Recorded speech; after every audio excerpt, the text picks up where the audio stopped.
Fox Sports. We are Fox. We are Sports. The Braves have turned the tables on the Phillies this year. Philly has had the Braves' number in past seasons, but not in 2012, as Atlanta's won 5 of the first 7 meetings between these two National League Eastern rivals. And a big reason is Brian McCann. Mac has homered in every game he's played against the Phillies this year, and he did it again last night in the Braves' 6-1 series opening win.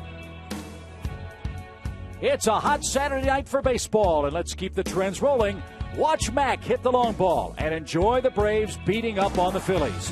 It's game 2 of this 3-game series, and it begins now.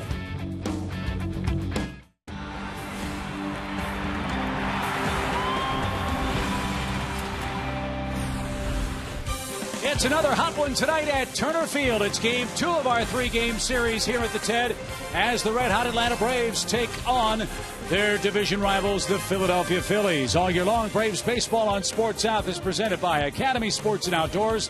The right stuff, the low price, and it's every day. Hi again, friends. Joe, Tom, and Chip back at the ballpark. Great way to start this long homestand last night. The Braves beat the Phillies by a final of 6-1. Brian McCann, a big day at the plate. But Joe and Tommy, the Braves pitching of late is the real story in the month of July. Well, you know, the story has been lately that the Braves are out shopping for another starting pitching because they feel like they need somebody to kind of supplement the team in the second half. Well, lately the starting pitching has really stepped up, and it's been pretty good.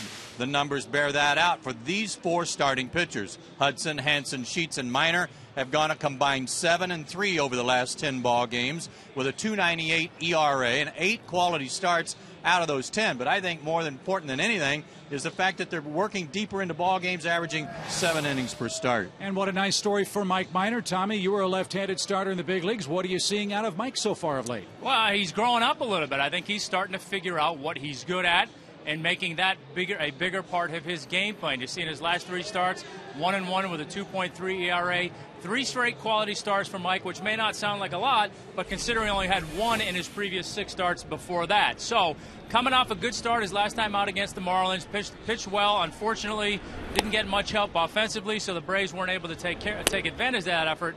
But I think the big thing for Mike right now, he's going out there, he's attacking the strike zone, he's throwing more strikes more consistently, his walks are down, his strikeouts are up. Those are all good signs, and not surprisingly, he's pitching better. And this is a big game for Mike Minor and the Braves, a chance to really put another nail perhaps in the coffin of the Philadelphia Phillies, who are in last place in the National League's Eastern Division. We will take a quick break, come back, and talk to you about another great facet for this Atlanta ball club, Freddie Freeman's fabulous play at first base. That and more as we continue from Turner Field right after this.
And Tom back upstairs here at the ballpark. Fellas, we talked about how good the Braves starting pitching has been the last 10, 12 games or so.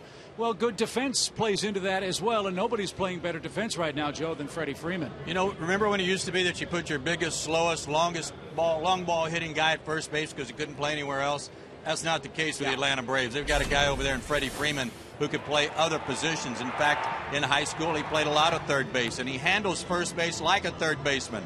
You can't hit it hard enough as far as Freddie's concerned. He's got great hands, soft hands, makes good plays to the pitcher. And Tom, as we all know, any guy that can handle those short hops from infielders and save runs, that's always appreciated by you guys. Oh, no, absolutely. It's hard to quantify how many runs a guy like that saves you in a given year, but I do know this. He gives those other guys in the infield a ton of confidence, and he gives the pitchers a ton of confidence to pitch the contact. You see his numbers on the year, .995 fielding percentage, best among National League first basemen, 4 errors and 790 total chances, fewest among everyday for National League first baseman, 75 double plays. So all those numbers right there are much appreciated by his teammates, and that's what makes him our SunTrust solid performer. Get that man a Gold Glove. It's hard to believe the Atlanta Braves have never, ever had a first baseman win a Gold Glove. Perhaps Freddie Freeman will be the first in this 2012 season. Coming up, it's Mike Minor, it's Joe Blanton. It's Game 2 of the series, and our first pitch is right after this.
He's ready for Game 2 of the series. And here's how Charlie Manuel lines up the fight and fills. Rollins, Victorino, and Utley 1, 2, and 3. With Ryan Howard the cleanup man.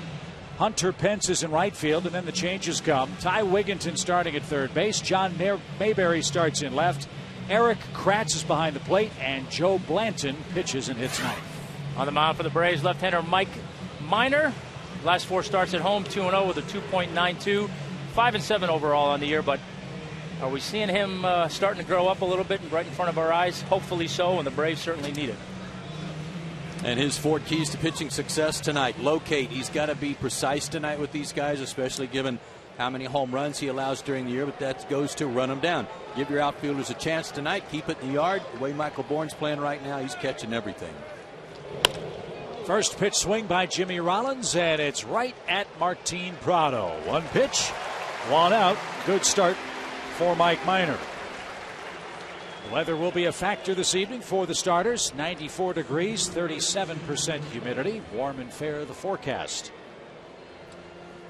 That's one way to keep your pitch count down. Yeah, I'm not sure 94 is real fair, personally.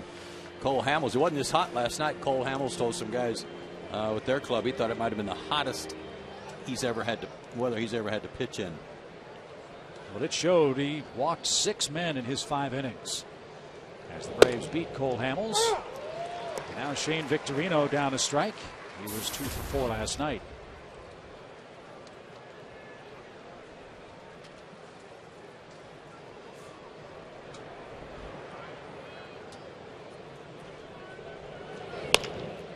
And he shoots a single through the hole on the left side. So Victorino's aboard. He's a threat to steal. And Chase Utley, the Phillies' second baseman, is up with 1 man out. Here's the Atlanta defense. Prado, Bourne, and Hayward left to right in the outfield. Standard infield alignment for the Braves. And Brian McCann, red hot against the Phillies, back behind the plate.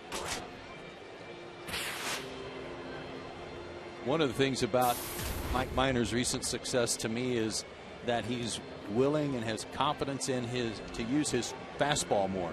He's establishing that early in the game, both sides of the plate, good command, and even on a base hit like Victorino just got, he doesn't then get away from it all of a sudden and think, oh, they're on my fastball.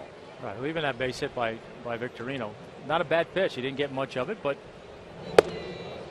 as we talk about all the time, sometimes you make a bad pitch and you get an out. Sometimes you make a good one, you give up a hit. That's the nature of the game. But you're right, you can't always fall into what the results are. You got to stick with your game plan and be confident to execute that game plan.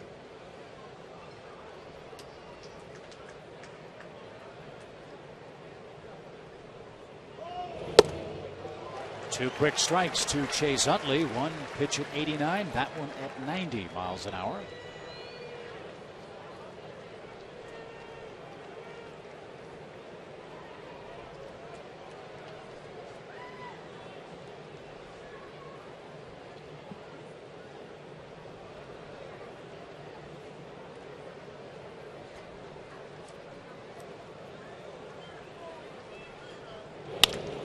Ground ball up the middle. Might be 2. It is 2. 6 pitches and 6 pitches only for Mike Minor in the top of a scoreless first. A good start for him. Joe Blanton to the mound for the Phillies in the bottom of the inning.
From the Braves, this very, very important homestand already off to a good start. The Braves winning 6-1 last night.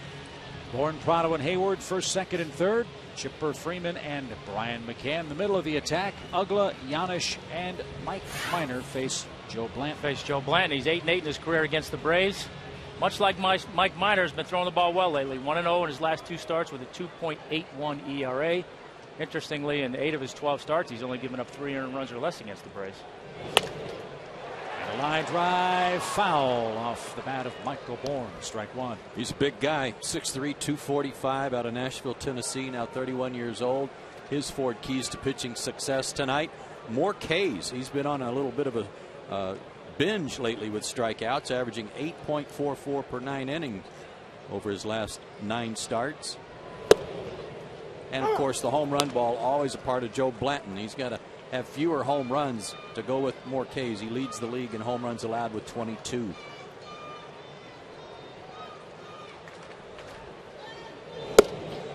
And there is one of those Ks Joe was talking about. Michael Bourne down in the first 3 pitches, 1 away as we flash back to Blanton against the Braves May 3rd. Threw the ball extremely well in this game, locating on both sides of the plate. Nice job of mixing in his off-speed pitches and made quick work that day of the Braves. Yeah, that was here at Turner Field. The Braves did face him back on July 7th, right before the All-Star break, and beat him 6-3. But he did pitch into the 7th inning that game and walked 1, struck out 6. A strike to Martin Prado. Martin drove in a run last night, has 43 RBIs for the season.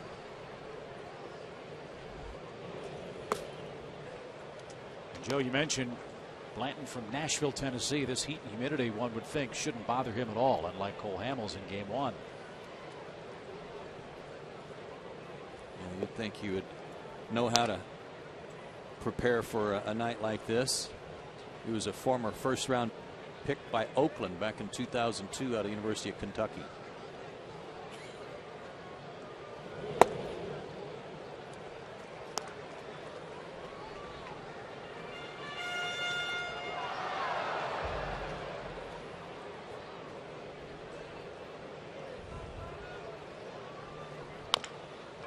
Tapped over the mound. Jimmy Rollins charges and can't get it out of his glove. Martin Prado is the first Braves base runner, and he has an infield hit with 1 out. Joe Blanton is one of those guys that every at bat you're going to get something to hit. He's around the plate. He doesn't walk anybody. His 1.2 walks per 9 innings leads the National League, and he's now #1 in the league in strikeouts to walk ratio at 6-1. So he is around the plate, and what you do with that 1 pitch you get every at bat is up to you. Yeah, he's definitely not pitching himself into trouble by not throwing strikes. He's making guys put the ball in play. And he misses with his first pitch to Jason Hayward, the Braves right fielder. 267 for the season. Was 0 for 3 and scored a run last night. And a surprising stat, fellas, he's 0 for 9 against Blanton.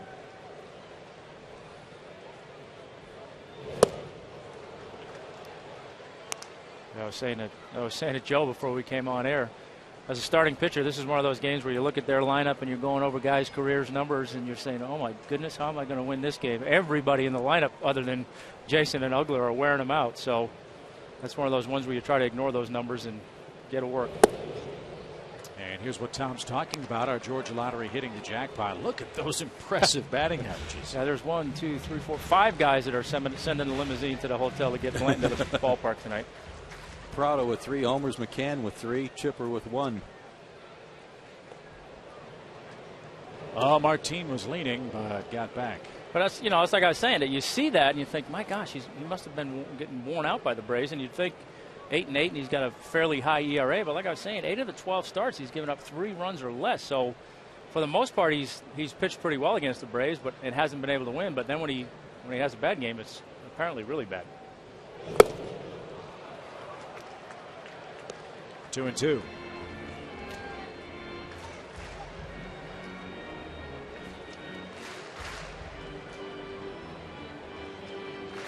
So which Blanton will we see tonight? The man that shut out the Braves May 3rd, or the one Atlanta beat before the All-Star break?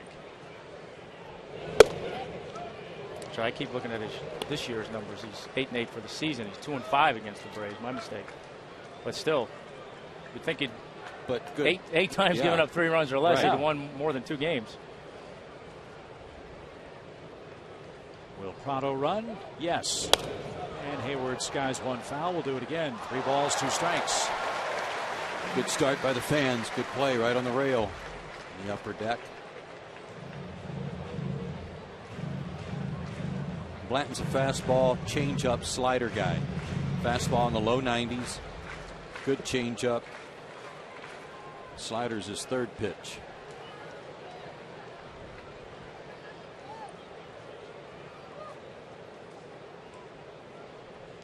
Again, the runner goes, and again it's grounded up the middle, base hit. Martine around second. He'll make third without a play. First career hit for Jason Hayward against Blanton, and the Braves are in first inning business.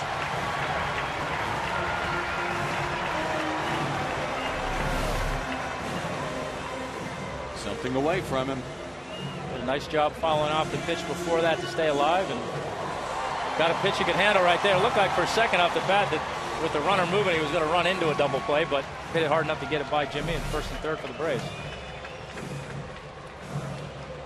Well, the Braves have had that problem falling behind early, especially in the first inning in recent days. Got a chance tonight to reverse that. Chipper's got an 8-game hitting streak working.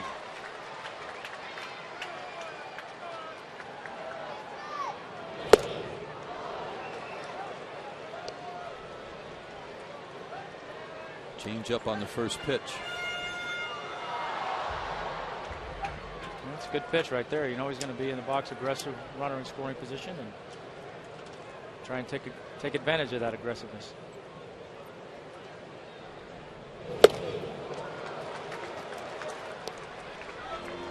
Nothing in 2.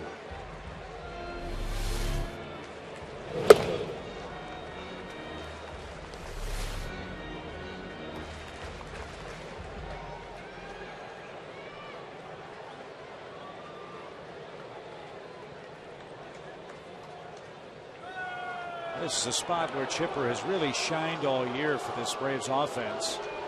With a runner in scoring position and less than 2 outs, he's hitting .353.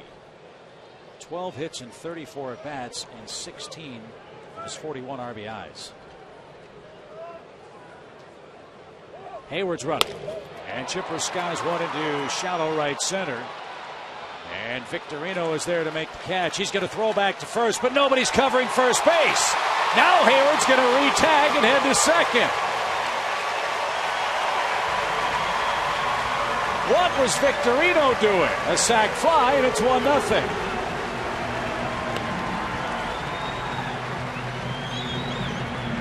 He outsmarted himself and his teammates in the process. Martine was trying to figure out if he should tag and try to score because this was so shallow. Then he came up firing, and Howard's where he's supposed to be the cutoff man. Nobody covering first.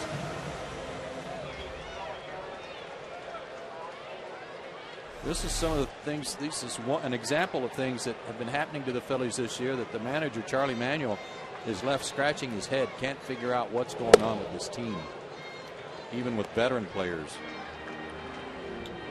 So give Chipper the sac fly, the RBI. Jason Hayward moves to second on Victorino's throwing error. And Freddie Freeman is the batter with 2 outs.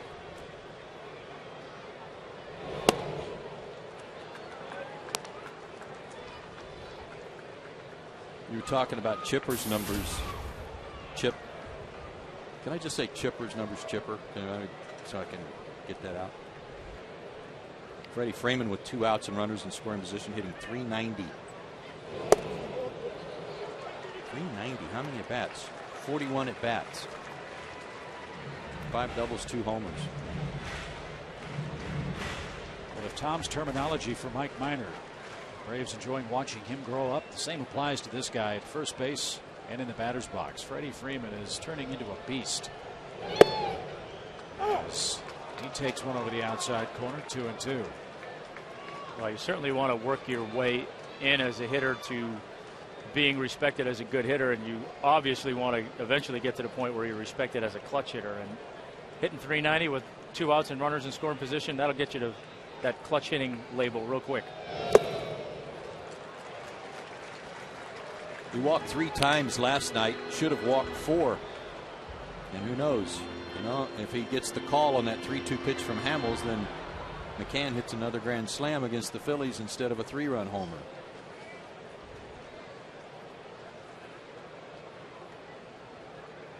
Pitches piling up for Blanton here in the first. 3-2 pitch. And Freddie will see another one.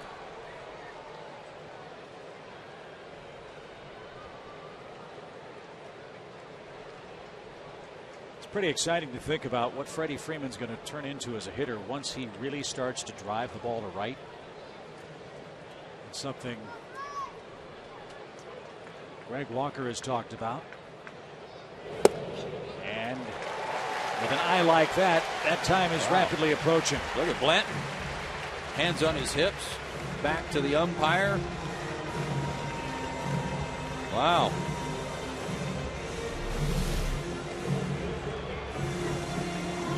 Now Ty Wigginton in to settle down Blanton. That looked low. And the reason I thought it was low is because his catcher, Kratz, had to bring the glove up to try to make it look better. Yeah, it was a little too borderline to have that definitive a reaction like that was a strike. It was, I could see you maybe trying to buy it, but the way he reacted, you'd think it was right down the middle. McCann jumps on the first pitch, drives it deep center. Victorino going back and a step shy of the wall, hauls it in for out number 3. What a start. Martin Prado an infield hit. Chipper Jones a sac fly. And Mike Minor and the Braves lead 1-0.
As we head to our second inning, Braves fans get tracking with Game Connect. This powerful tool brings you pitch counts, player-pitcher matchups, and the most talked-about moments of the game. Check out Game Connect right now on FoxSportsSouth.com.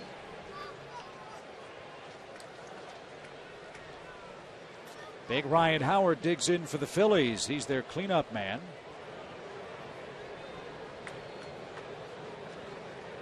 Howard has 6 hits in his last 4 games for the Phillies.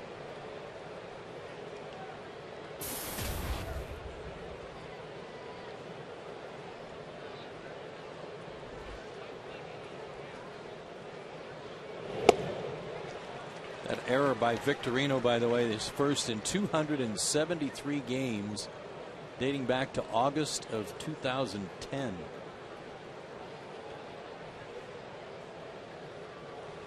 And it was a dumb error. Yeah, you could argue that's just more of a mental error than a physical error. I mean, while he might have saw something that led him to believe he had to play at first base, that's just, you got to know where your guys are, and you know your first baseman is the cutoff, so there's nobody there. But nothing else came of it. That's the saving grace for Victorino,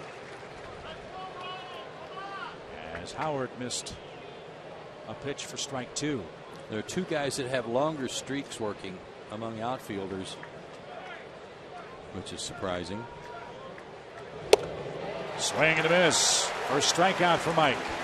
First of all, that was a great sequence. Very good. Threw the fastball by him, kind of up and in, a little tight, and then went away. That was excellent.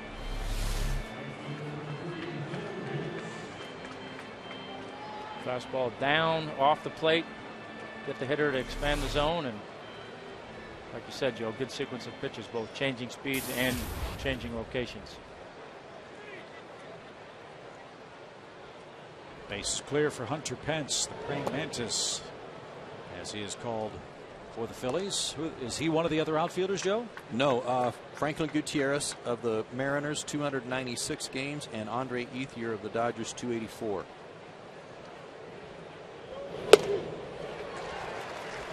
I sure hope that was the trivia question tonight. We may have just spoiled it. Yeah.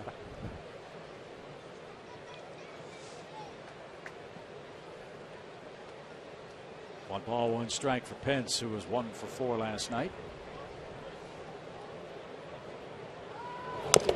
You know, Tommy, Joe and I talk an awful lot with a young staff about how important an early run or two is for a young pitcher's psyche. Take us in the mind of Mike Minor now, leading 1-0. Well, it's very important. I mean, you always want to feel like on the mound that one mistake's not going to cost you the game. So, you know, you get that one run, you got a little bit of room to play with. Did he go? Yeah, have a seat, Hunter. 2 out. So then from there, you just take the mound with the mindset of, look, one mistake's not going to cost me a game here. I can be aggressive. I don't want to walk guys, make these guys hit the ball. And you know, if you get beat that way, you can live with it versus you're in a tight game and you know that one pitch is going to cost you a game potentially. So you're nibbling, you're not attacking the strike zone. When you have the luxury of a run, you're able to attack that zone, particularly early in the game. And it's like any other game. I don't care what sport it is. You get out there early and get yourself going and get into a rhythm and get some confidence.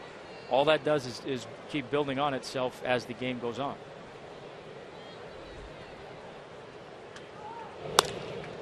Fly ball toward left. Martin makes the catch.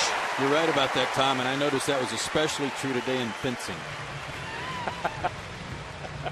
You'll have to tell me about it.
Sports and Outdoors.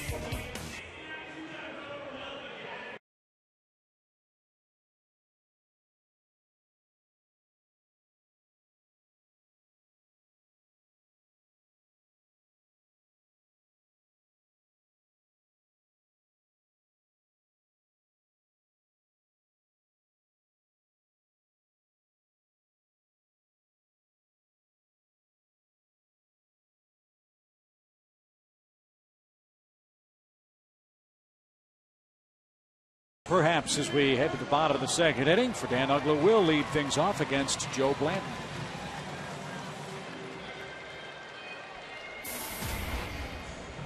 Dan was 0 for 3 last night, but he too scored a run with all those bases on balls issued by the Phillies staff. And we've said it a lot in the last couple of weeks.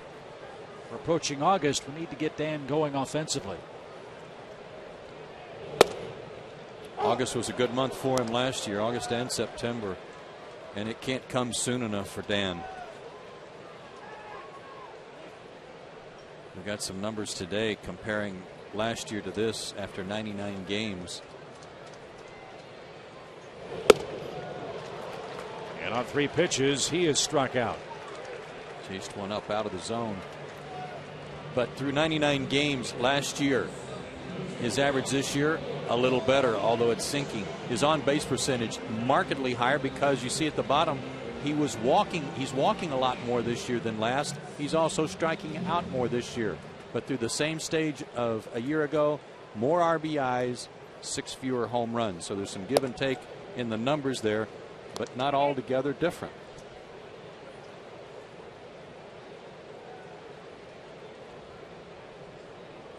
Paul Janisch bats and takes a fast strike to even the count.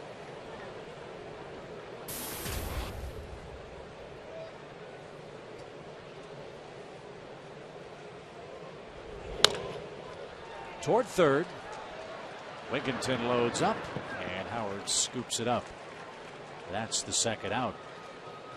After the Phillies leave town, we will welcome the Miami Marlins to town, starting with a 4-game series Monday night. Get your tickets to see Chipper and the Braves face off against Ozzie Guillen's squad, a squad that could look very different by the time they leave town on Thursday. Call 800-745-3000 or visit Braves.com/tickets today.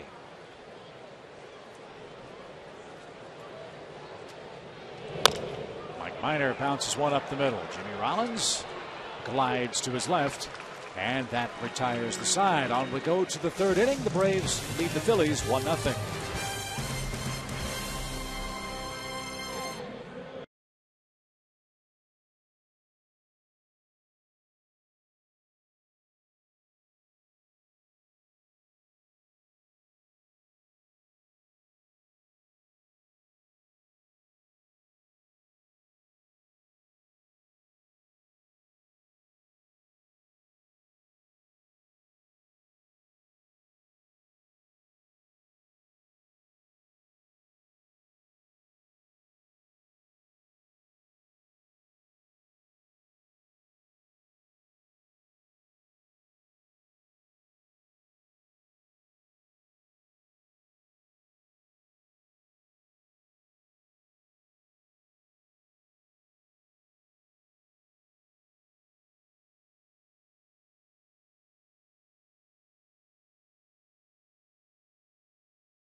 Sports and Outdoors, by AT&T Uverse, by Delta Airlines, and by Toyota.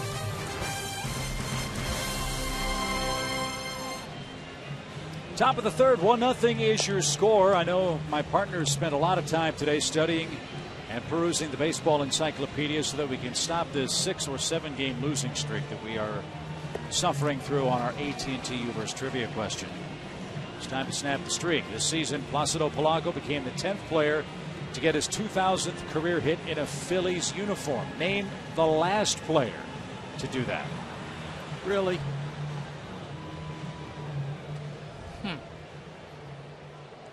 Can we politic for a new question?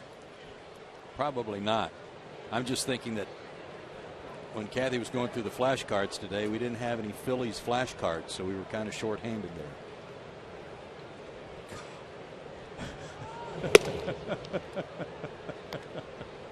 I love it when he drops the Napoleon Dynamite. Gah! On the audience. 8 homers, 25 RBIs for John Mayberry Jr. He came into the game late last night and was 0 for 2. Also had a tough time with the fence in left. He slammed into the wall defensively.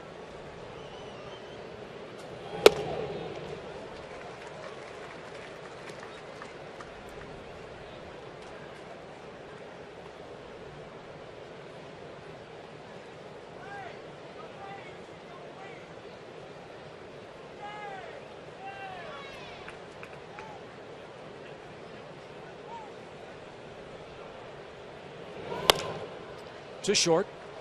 Giannis scoops it up. And Minor gets the first out in the third inning. He's throwing 90-91 tonight, so it's not like he's really blistering his fastball.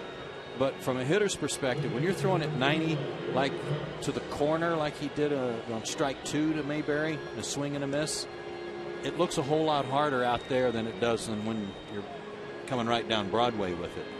No, I think people get too caught up in what the actual number is. I mean, there are guys that throw 95, 96, and it looks really good to hitters, and there are other guys that throw 90, 92, and it looks really hard. And I think part of it, you hear hitters talk about it a lot, and guys that have smooth mechanics, nice, easy delivery, and then all of a sudden here comes the ball, and it gets on you in a hurry. And I think Mike has some of that. He's got a pretty easy delivery. It's not max effort, and you see everything just kind of coming nice and relaxed, and all of a sudden, boom, there's the ball. Liner fair past Chipper off the bat of Eric Kratz, the Phillies catcher. And he'll make his way to second base with the second Philadelphia hit of the night.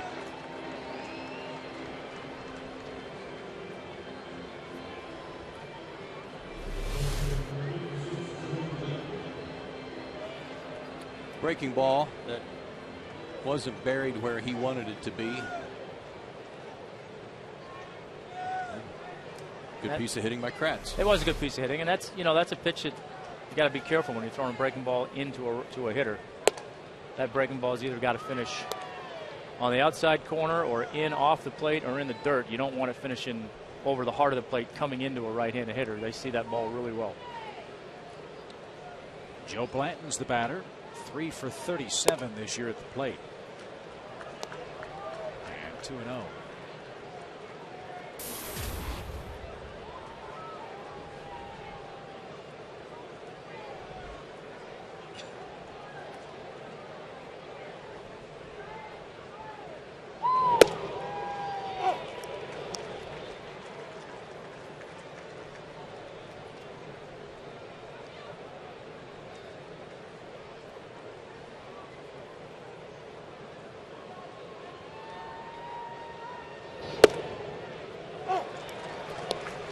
Two balls, 2 strikes.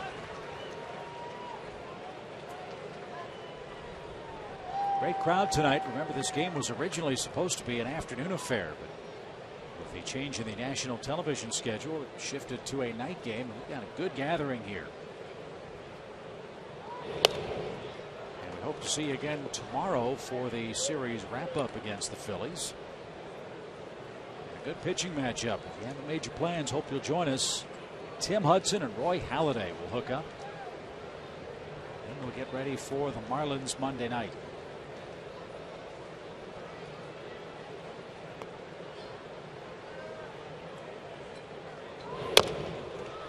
Slow roller down the first base line. That's going to trickle foul. And Blanton will head back to the plate.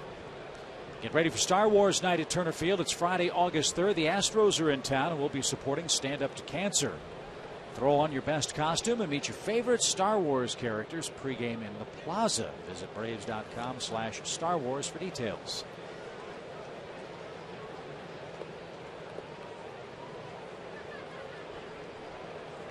Are we dressing up that night? It's entirely up to you. Oh, yes, we are. Yeah, sure. Swing and a miss. Careful, I might not be here at that game. By Blanton. It won't matter. Talk about sending a limo for somebody. That might be our turn. 2 outs. And Mike's got 3 strikeouts. Back to the top, and Jimmy Rollins.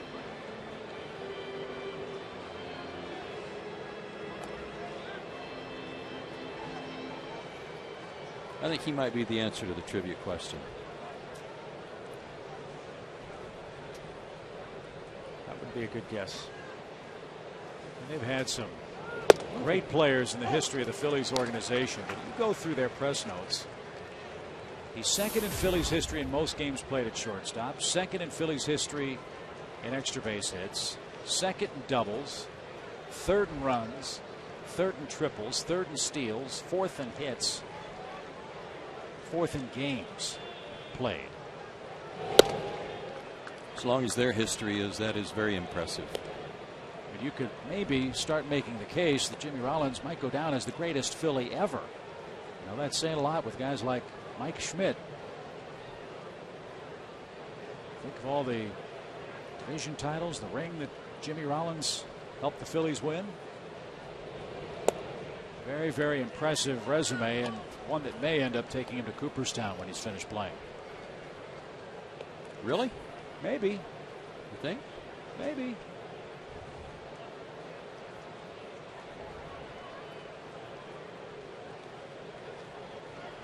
Two balls and a strike. Ground ball to short, right off his thumbs. Giannis makes the play, and that retires Jimmy Rollins and the Phillies in the third. Mike Minor leads 1-0. His rotation mate, Brandon Beachy, is in uniform tonight. We'll talk to him when we come right back.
Atlanta leads by a 1-0 score. It's Mike Minor and Joe Blanton in game 2 of this Braves and Phillies series.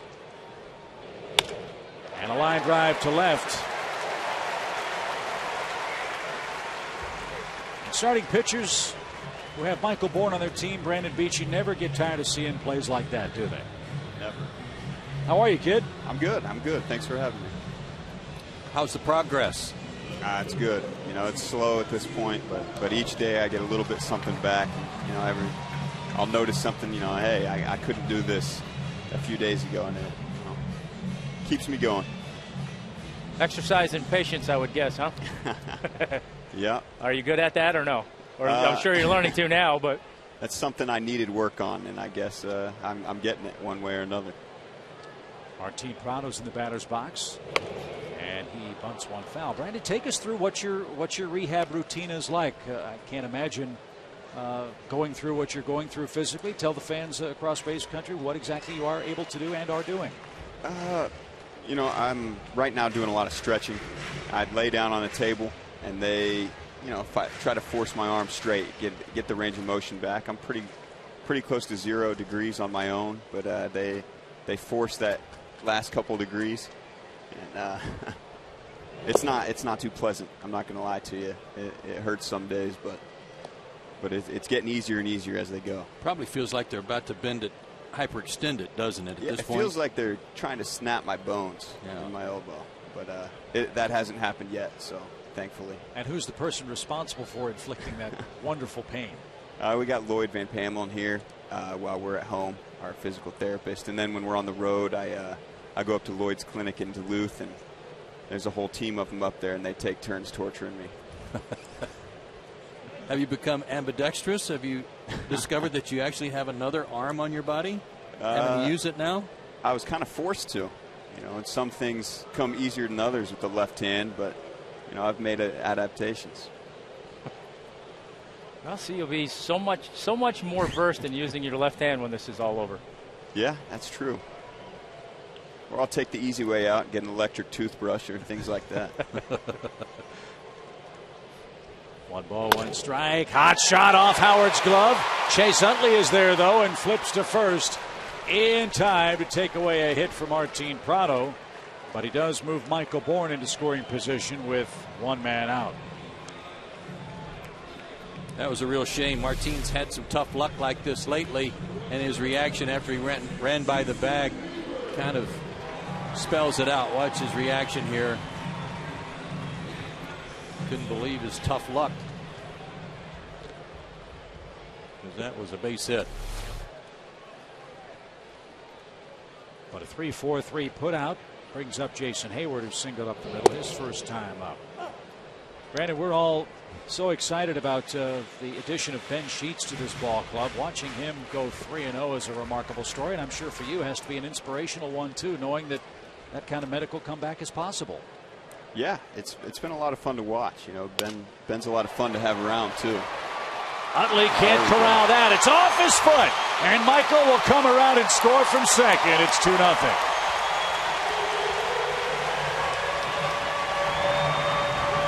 We'll take that. You know it. Utley was playing him out on the grass, so he had a little more range to try to cut this one off, but he couldn't come up with it cleanly.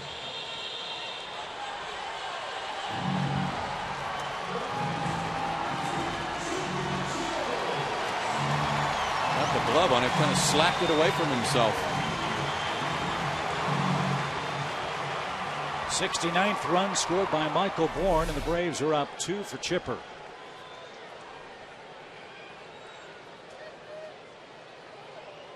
Runner goes, pitch low. The Kratz throw to second is not in time. Hayward beats the tag of Rollins. Brandon, this continues. We're never going to let you take that headset off. It'd be my pleasure if this continues. We were talking about Ben Sheets and watching him pitch, and you and he both coming back from arm injuries. Yeah, it's definitely encouraging for me to watch Ben do this. He's a little closer removed from it than some other guys, and you got Huddy and about half of our staff has been through this, so that helps me out knowing that you can come back from it and be successful again. Ryan Howard tags out Chipper on the way by at first. Jason Hayward's at third, and here's Freddie Freeman. You and Ben Sheets, to me, have more in common than most people might think, too, though, even though he's older, more experienced, but you both throw hard, good fastballs, and then a real dynamite hook.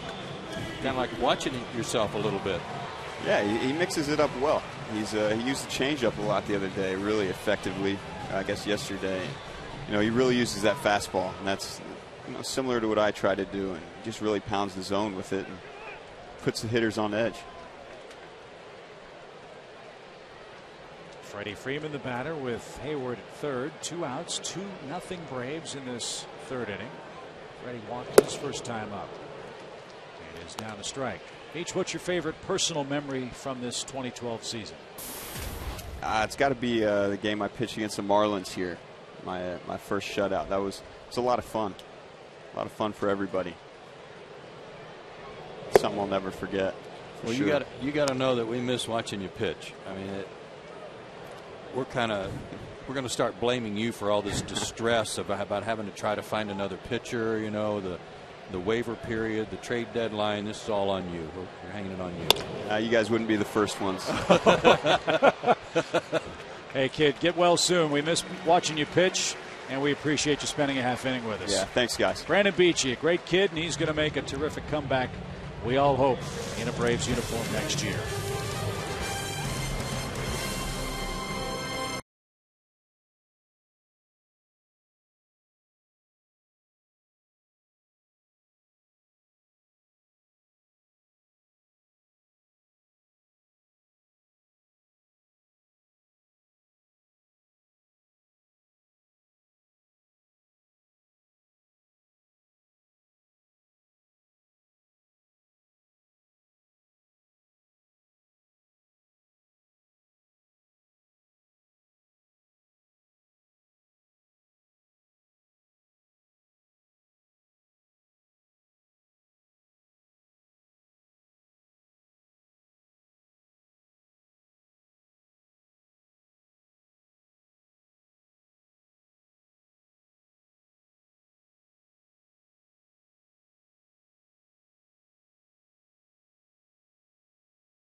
Lead as we move to inning number 4, and it is our McDonald's fan of the game. Yeah, he is. Brought his own sign and everything. How could he not be?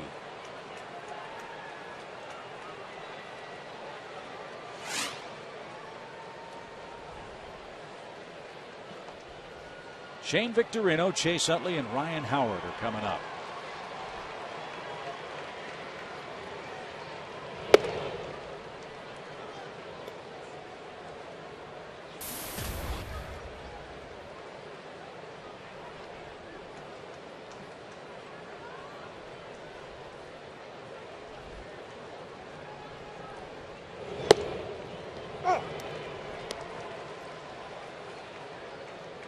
You were nodding approval of that pitch, Tommy. I like that. I like when you have the confidence against a good fastball hitter to, when you get behind in the count, to come back with your changeup. You can do that more consistently. You're going to see more good things.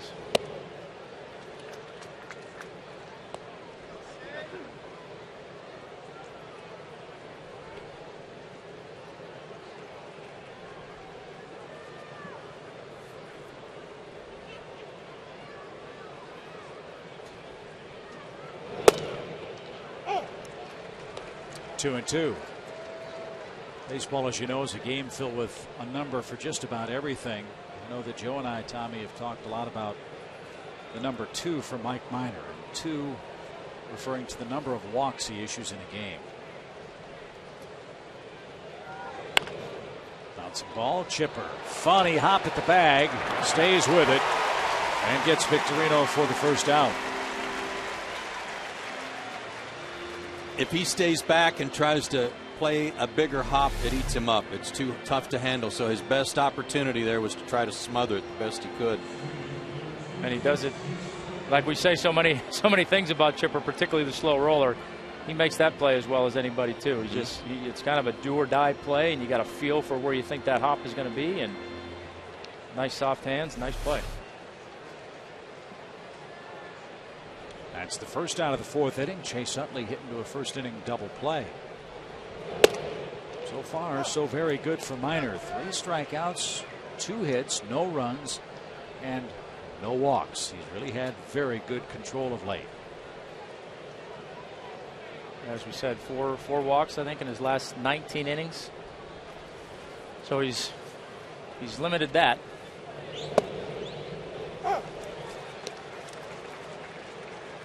Look at his mark, look at his ERA, and look at the innings when he allows 2 or fewer bases on balls.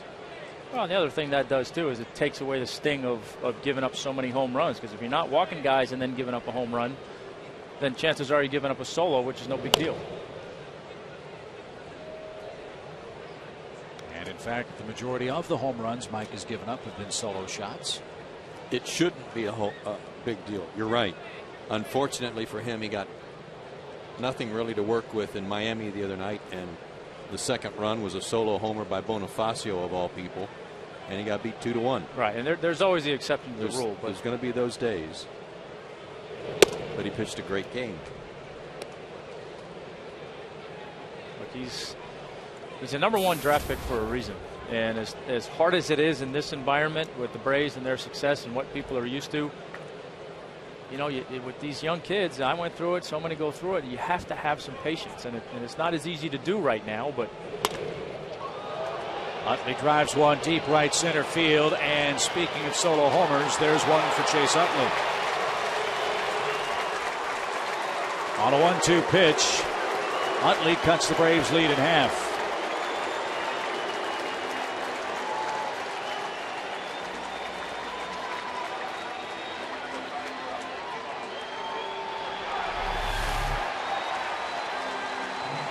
Look how short that follow through is.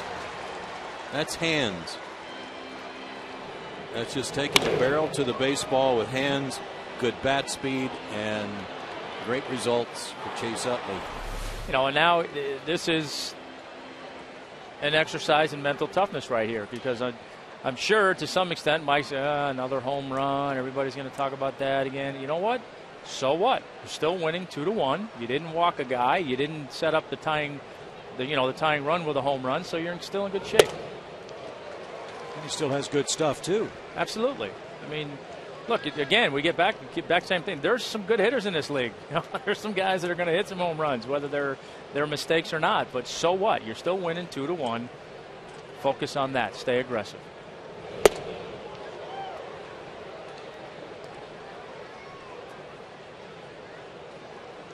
Ryan Howard struck out to start the Phillies' second inning.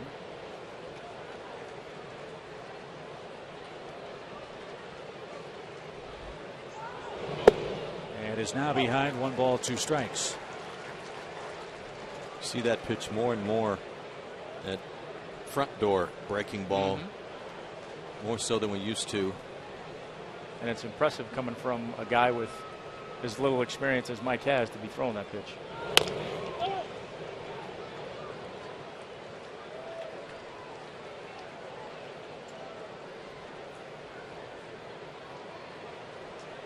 Just past 8 o'clock in the East, we join you from Turner Field in Atlanta with Joe Simpson, Tom Glavine, Tom Hart, Chip Carey with you as the Braves lead the Phillies now 2-1 in the 4th inning. Mike Minor pitching for the Braves, Joe Blanton for the Phillies.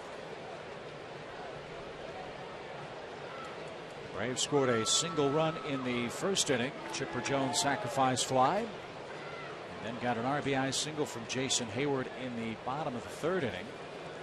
Moments ago, Chase Utley hit his 5th home run for the Phillies. A breaking ball takes care of Howard for the 2nd out.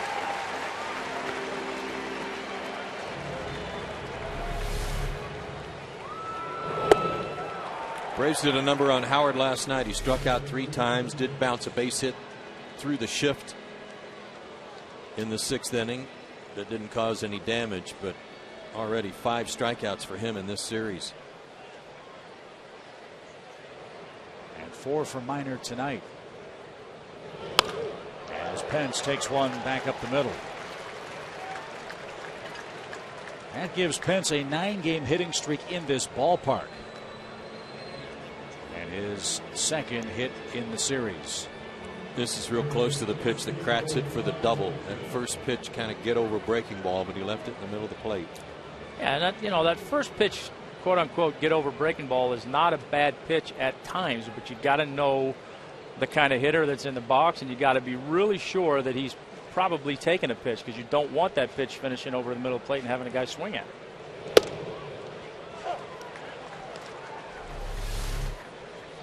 See, now this is a guy you just are dead sure is taken. Okay, fine. You show him your 2nd or 3rd pitch, get ahead in the count, but you got to be sure he's taking it.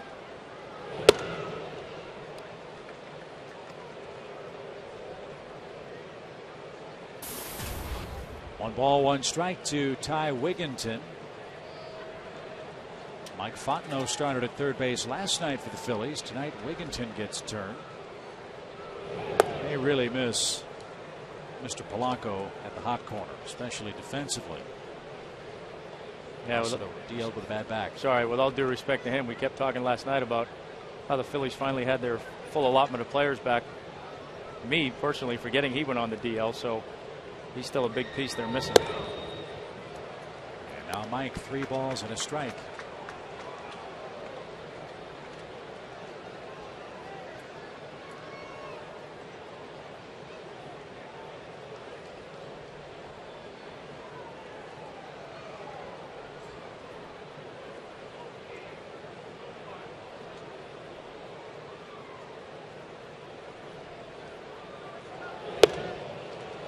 At the belt. And now we'll see if Pence is running. Probably will be with 2 outs. John Mayberry's on deck. He's 0 for 1 today. Strike 3 outside corner. Wigginton was 5 steps up the first base line. But Minor has his 5th strikeout, and he still has a lead. It's now 2-1 in the 4th.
Blimpie game summary. Mostly for Mike Minor. 4 hits, no walks. Gave up the home run, but he's got the lead. He's putting together some real good outings here back to back. Just keep it going tonight.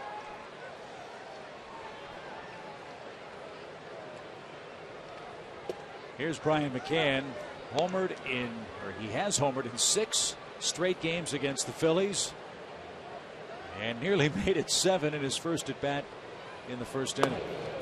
He chased Victorino out as far as he could go to straightaway center. I really thought that one had a better chance of getting out than the one he hit last night. Really? Yeah.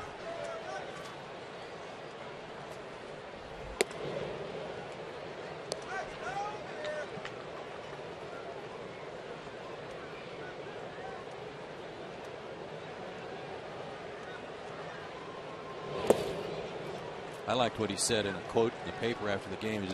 It's fun to hit right now. And it looks like it. And good for him. He's been through his fair share of struggles this year and the last couple of years with his eyes, and it's good to see things turning around. And he takes a called 3rd strike. And Blanton off to a good start in this 4th inning.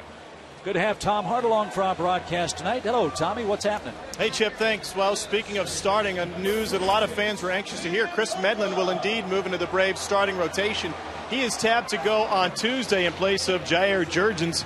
Medlin, 2010 as a starter, was undefeated with a 3.86 ERA. He's coming off 7 scoreless innings on the recent road trip, including 3 in the finale Wednesday at Miami. And that outing was one that helped push him over the top in Freddie Gonzalez and Roger McDowell's eyes in terms of turning to a starter. Now Jair Jurgens is available in the Braves bullpen. Chip? Thank you, Tom. Got a question for you, though.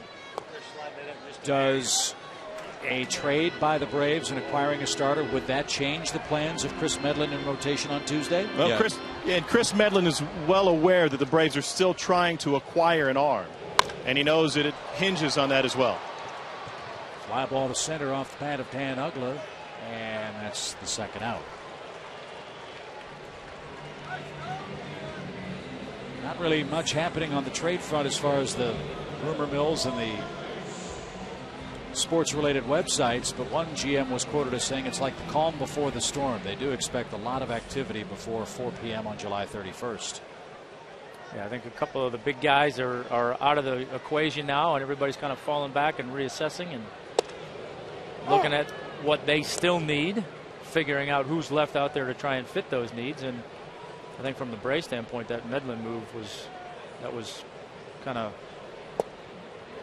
you kind of knew that was coming when they picked up Batista. Yeah. And Chris was successful for the Braves as a starter, and we'll see if he can get back to that. Well, a lot of us, and I should say, a lot of Joe has been rooting for Medlin to go into the rotation for some time. But I go back to some things Frank Wren said to me in spring training, and that was kind of a Steven Strasburg comment in reverse, that they were trying to monitor Chris's innings pitched in the first half of the season so that he might be available as a starter in the second half, and that's pretty much what's happened. Yeah, Roger McDowell said as much to us in Orlando. Braves expect to be playing meaningful games in August and September. And you're right, they would like to have Medlin pitch some of those innings. His maximum, I think, was 123 throughout the minor leagues as far as innings pitched. And a year removed from Tommy John surgery, wanted to carefully monitor his workload. And could be ready to go on Tuesday. Ground ball deep short. Jimmy Rollins sets and fires and gets Paul Janisch. 18 starts with the Braves for Chris Medlin. The team is 14-4 in those starts. Like those percentages. And we like another Braves lead over the Phillies.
number 5. Joe Simpson, Tom Glavine, Tom Hart, Chip Carey back at Turner Field. Good ball game tonight.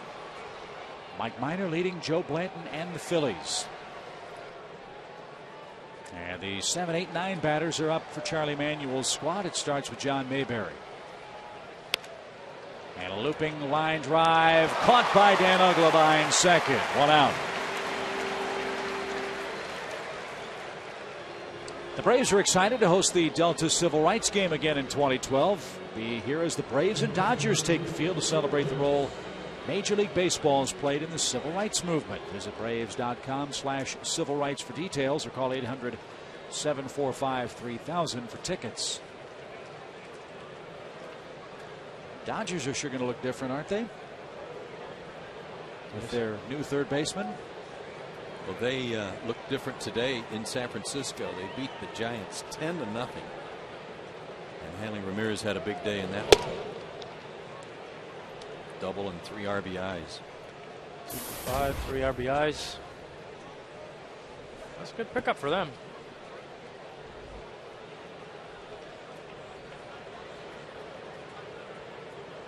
Eric Kratz doubled his first time. This guy's been riding the Lehigh Valley shuttle all summer. This is the 5th time he's been called up by the Phillies this year.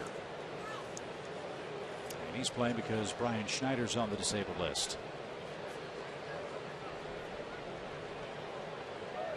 And a big pop-up down the right field line. Freddie Freeman in foul ground and now fair territory as that ball tailed back. And he makes a tough catch for out number 2.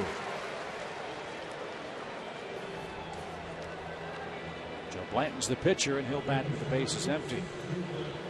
Now it's easier than ever to support environmentally friendly energy generation with Georgia Power's EarthSense Green Energy program. Join a growing community to help bring more renewable power to the great state of Georgia. Find out more at georgiapower.com.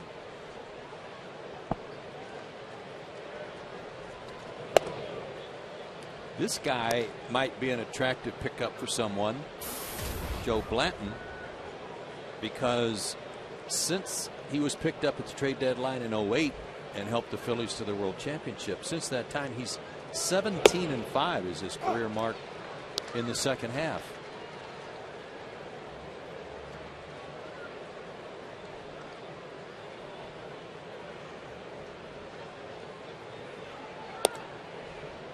Kind of fits right in with what the Phillies and Charlie Manuel have been doing since he's been in charge with good second halves. Right. Only the Yankees, I believe, have more second half wins than the Philadelphia Phillies. Forgot what year that was, since 2005. Tell you though, Charlie, you couldn't get him to admit that the second half is more important than the first half. Today he was on a little tirade about guys trying to tell you to relax in April. He said you can't win it in April, but you sure lose it. Absolutely. Another easy inning for Mike Minor. 3 outs on 9 pitches.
2-1, and we're going to show you how we got there. Bottom of the first inning, Martin Prado got things started for the Braves with an infield single.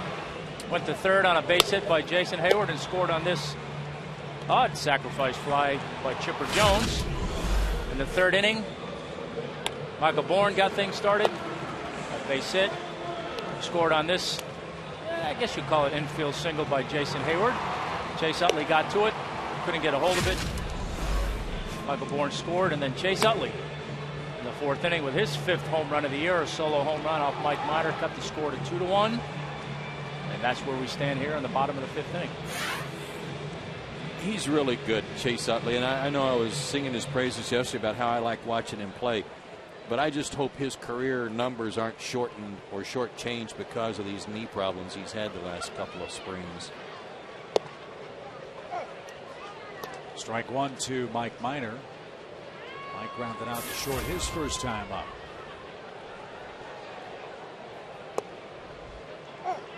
Yeah, I agree with you, Joe. I think you're always looking at guys and thinking, you know, kind of assessing, well, which guys you like to watch, which guys don't you for whatever reason. Chase Utley's one of those guys that I'm with you. I like how he plays the game. There's not a lot of fanfare. He just kind of comes out, goes about his business, plays hard, and gives you what he has. And I agree. I hope, for his sake, for baseball's sake, that his knees aren't the end of him.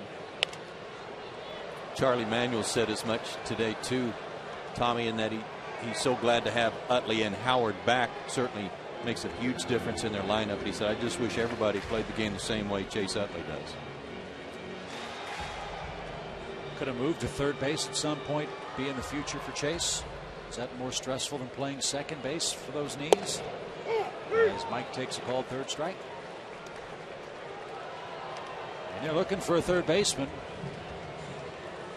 I can see how that could happen. That could help him. Certainly getting out of the way of sliding runners while playing second base on double play balls, that would help. Yeah, I don't know if any one is more or less stressful than the other than I agree. I would think that the not having to take double or take slides into second base and potentially deal with all that would certainly be a help.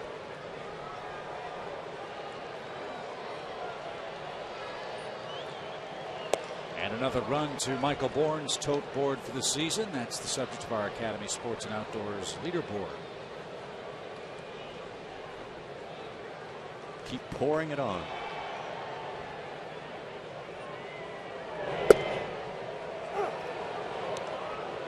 When Joe Blanton beat the Braves May 3rd, 9 innings, 3-hit shutout, he threw 88 pitches. That's almost Tom Glavine-like. He's got a good fastball and is using it. That's his 5th strikeout. And 2 quick outs in this 5th inning. I think sometimes when you have not only the reputation, I say reputation, but rightly so, he doesn't walk anybody. You know, and hitters know that. That's part of the scouting report. You know he's going to throw strikes, and as you said, Joe, you know you're going to get a pitch to hit at some point during the sequence. So, you know, a lot of times against guys like that, you'll see the hitters get in there and be more aggressive, and that can lend itself to that kind of ball game.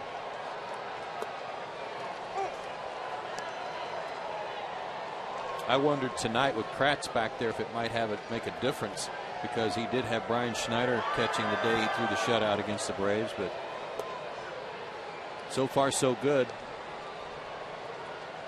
Well, back-to-back starts of 8 innings for Blanton. No ill effects from that so far in this game, although he is trailing 2-1. He's approaching 70 pitches. Better than 2-to-1 strike-to-ball ratio. And only 4 hits allowed. A little ground ball toward Utley at second. Will retire the side. We head to the top of the 6th inning, and the top of the Phillies order is coming up. Mike Minor leads it 2-1.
inning, time for our Home Depot tools from the dugout. And how about this? The tool race.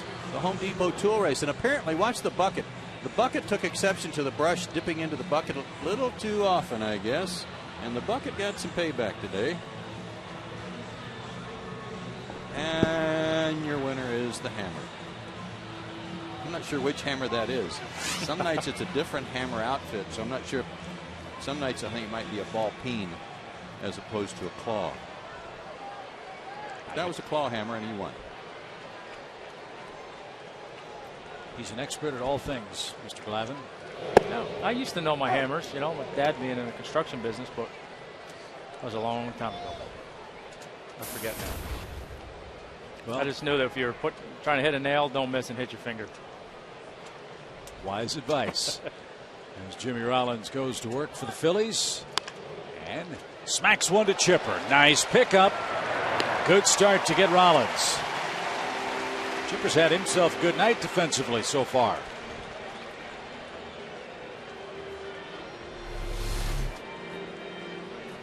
Hot corner. In between Hop.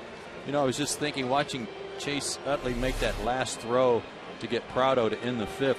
I'm not sure he's got the arm to play third base. That was my question too, but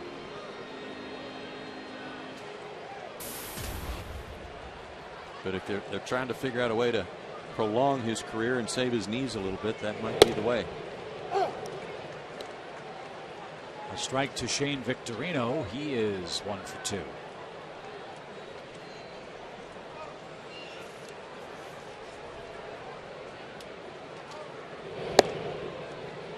Tommy, any special thoughts for Minor now going through this batting order a third time? No, just keep doing what you're doing. Keep locating. Don't make changes or change your patterns for the sake of changing. If they're not hitting your pitches, then keep doing what you're doing.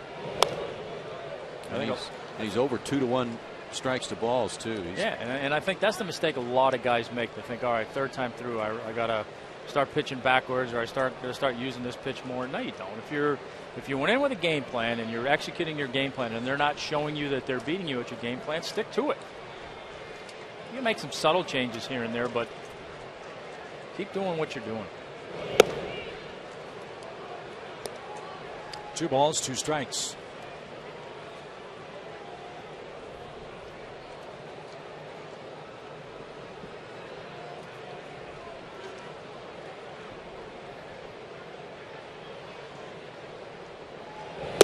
He went around.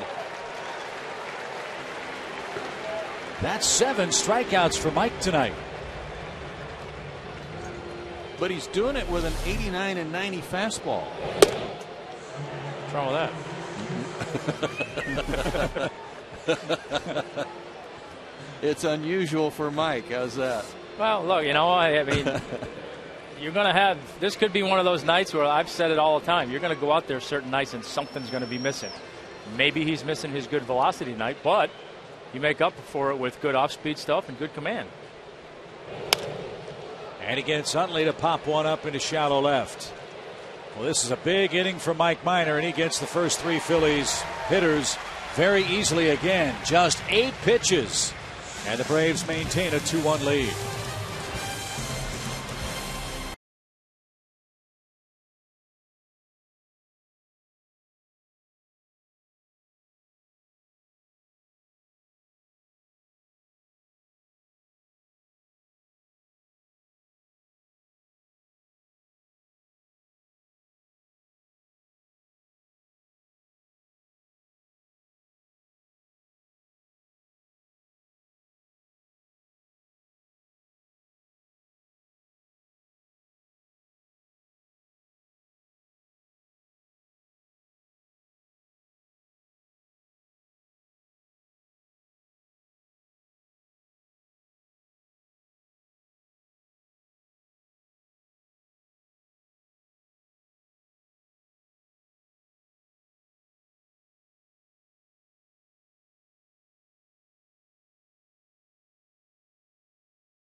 Acquired by Ford, by the Home Depot, by Blimpie, and by AT&T.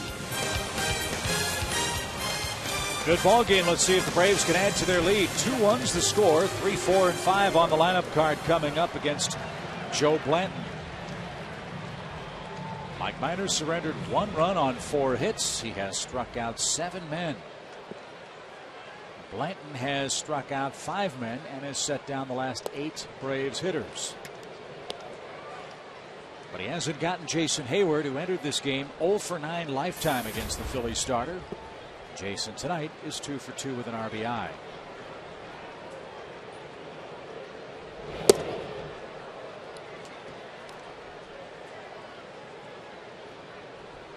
A little add-on run here in the 6th would be nice. Wouldn't be a bad thing at all.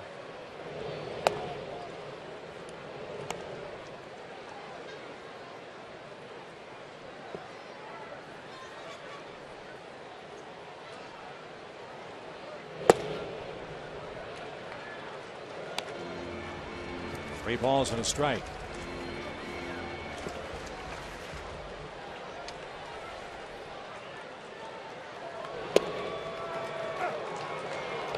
Jason just seems to me, fellows, to be so much more patient at the plate this year.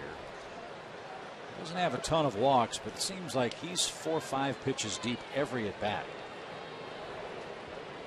He rolls this one toward Utley. Chase gobbles this one up and retires Hayward for the first out. 9 in a row set down by Blanton as we check it again with Tom.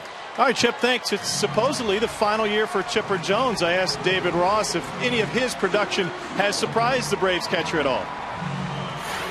The only thing that surprised me is if he retires at the end of the year. The way he's playing. Man, he's good. He's been playing great, swinging the bat well, playing good defense. And, you know, he's old, so it's fun to pick on him, too. And I like that he's playing well. It's good. Couple of productive at-bats and some good glove work tonight for the Braves third baseman, Chip. Thank you, Tom. Chipper has an RBI. He has grounded out. And a great month of July for Chipper. Yeah, sorry, Chip.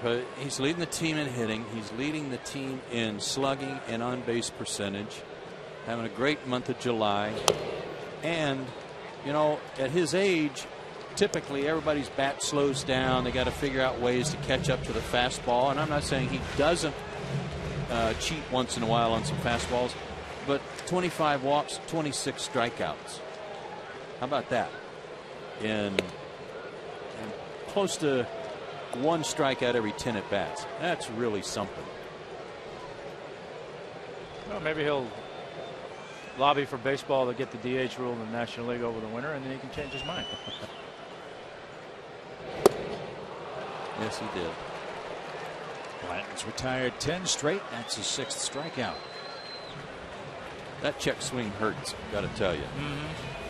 That one where your hands are up high and you kind of get your midsection kind of torqued.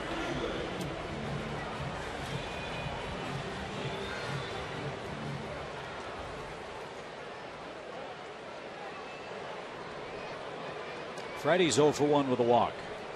And he's going to ground towards second. Both pitchers are racking up very easy frames tonight. And on we go to the 7th inning with the Braves still ahead.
7th inning.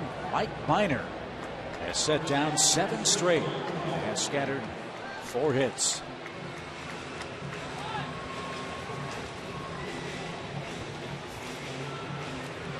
He has struck out Ryan Howard twice in as many tries tonight. The Braves play a shift for the Phillies first baseman. There's that get over curveball. Strike 1.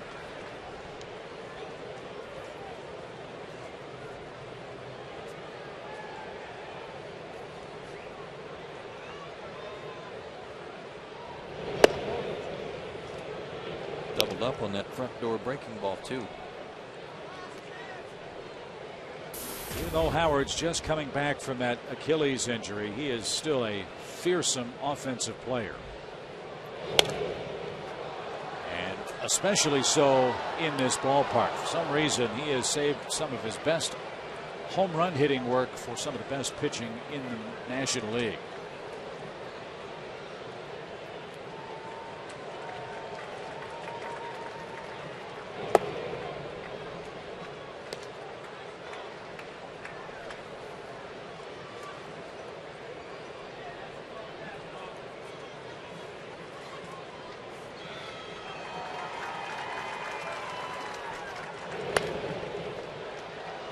Look at these eye-popping numbers for Howard at Turner Field.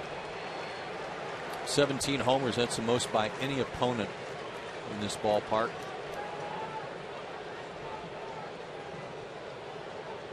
Almost an RBI a game. And a fly ball into left. Martin Prado is there. Howard's 0 for 3. That's 8 straight retired by Mike Minor. Fellas, his 4th terrific start in a row. And it started really in the first inning. He gave up a single to Victorino and then immediately got a 4-6-3 double play from Utley to get out of the first inning. And then he started making good pitches. Struck out Howard twice, as you said, Chip.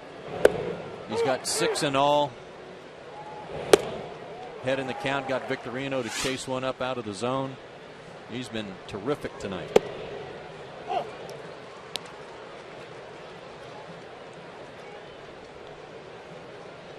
Quick strike to Hunter Pence.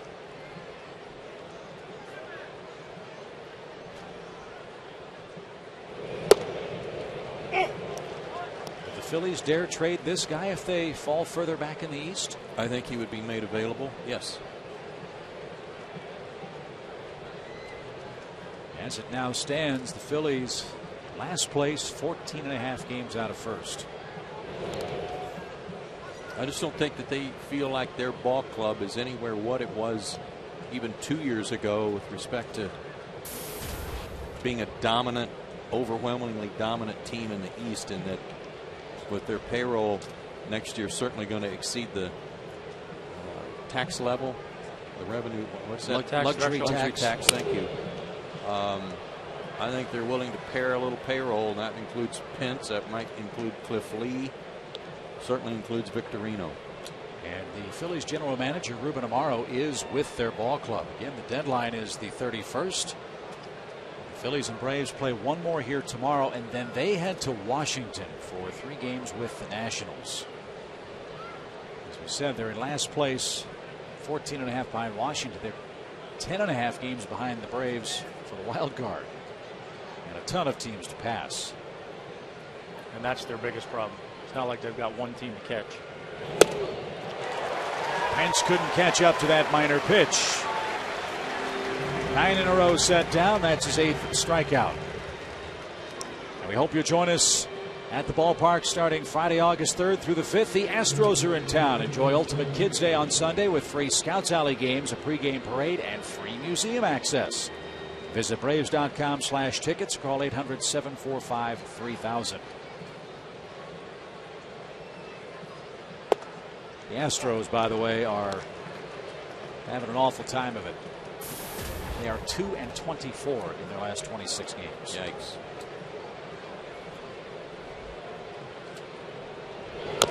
Beating the Pirates tonight, though, 3-2 after 5. That will make the dog days a little harder. You know, you think about the players they've traded away the last several years: Berkman, Beltran, Bourne, Hunter Pence, Monty Rodriguez, Brett Myers, Roy Oswalt.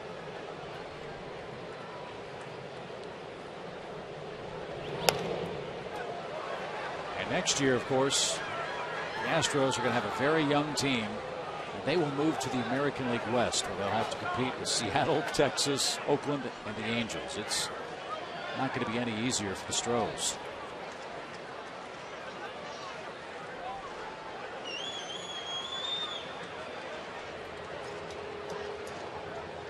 And they're going to find out right away that, yes, pitching is always important, but in that league and in their ballpark, they better get some boppers to keep pace.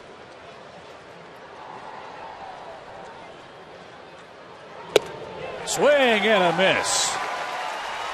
Have yourself a night, Mike Minor. 9 strikeouts, and he heads to the 7th inning stretch, and he's beating the Phillies 2-1.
Pitching duel we have seen. Mike Minor dazzling for the Braves, Joe Blanton for the Phillies. And all season long, Braves baseball on Sports South is being presented by Academy Sports and Outdoors. The right stuff, the low price, every day.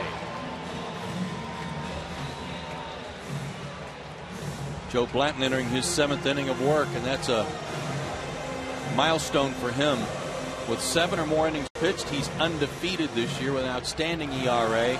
If he doesn't get to the 7th, generally that's not a good sign. Well, who better to provide some insurance than Brian McCann, leading off this inning for the Braves. Blanton has retired 11 in a row. Tommy, you were so on top of this at the beginning of the night. We were talking about the fact that Blanton was leading the league in homers. Minor was right in there, and now he's tied with him. 22 homers apiece, and you said it'll be a 2-1 game. It just always seems to work out that way. Well, while you're at it, if you happen to have the lottery numbers, we can all stop on the way home.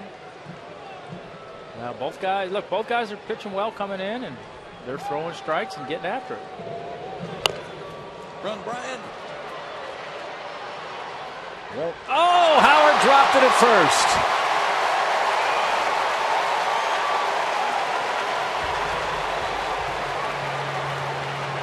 Second Phillies error of the night.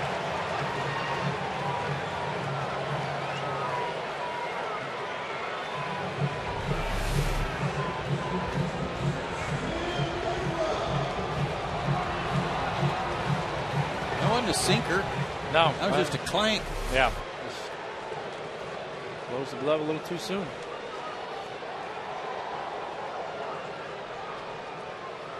Ryan's second error. Well, last night it was that error by Fontenot on that little easy grounder by Sheets that kind of opened the floodgates.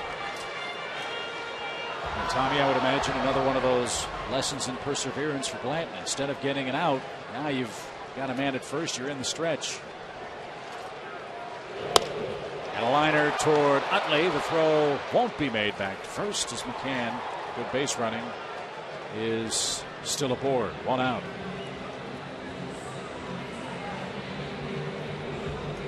Back to our AT&T U-verse trivia question. This season, Placido Polanco was the 10th player to get his 2000th career hit in a Phillies uniform. Name the last Philly to do that. I got to go with Joe. Jimmy Rollins, and he probably got it off of me. Yanush takes low. You going different? I can't answer. Oh, you can't? Why not? Oh, somebody cheated. Somebody cheated. I will not answer. Okay, how are we looking? Should we guess again? I think you should guess again. All right. John Kruk. You're getting warmer. Mayberry and left. And that's the second out. Okay, well then I'm lost. If it's not Mickey Morandini, then wow. I had a feeling about that one. Guess what? We're 0-8. Yeah. Hey, it's second half's tough. Swing and a miss by Mike Minor. How many hits does Jimmy Rollins have? That was a good guess. Let's see here.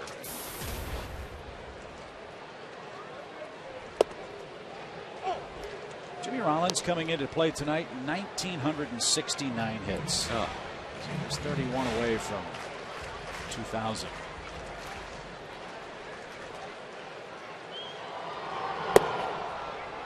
One and two to Mike.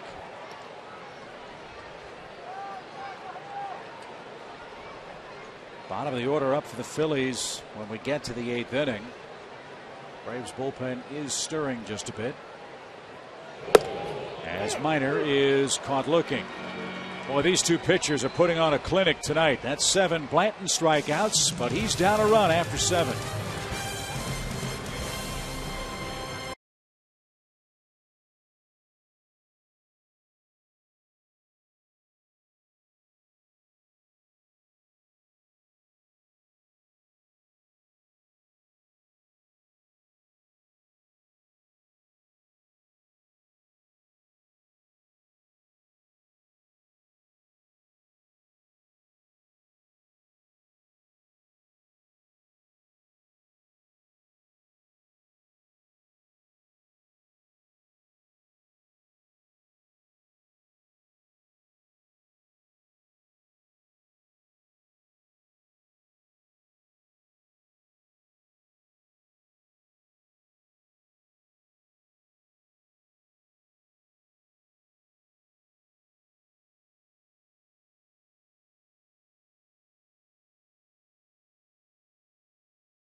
I can't wait to see their baby.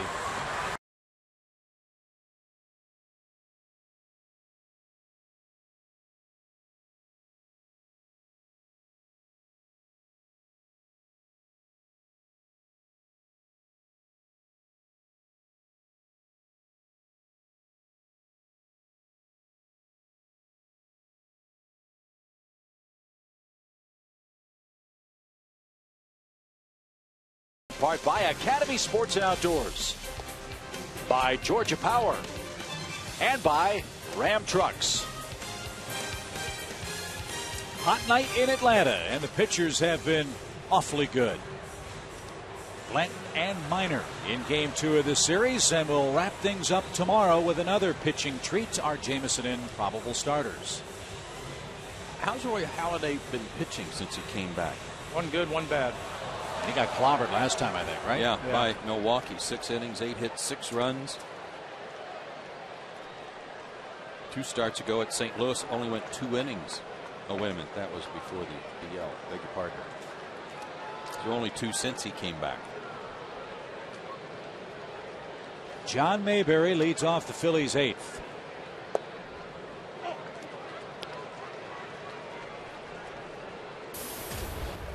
Minor's major league career high in innings pitched is 8. That was April 19th at Arizona.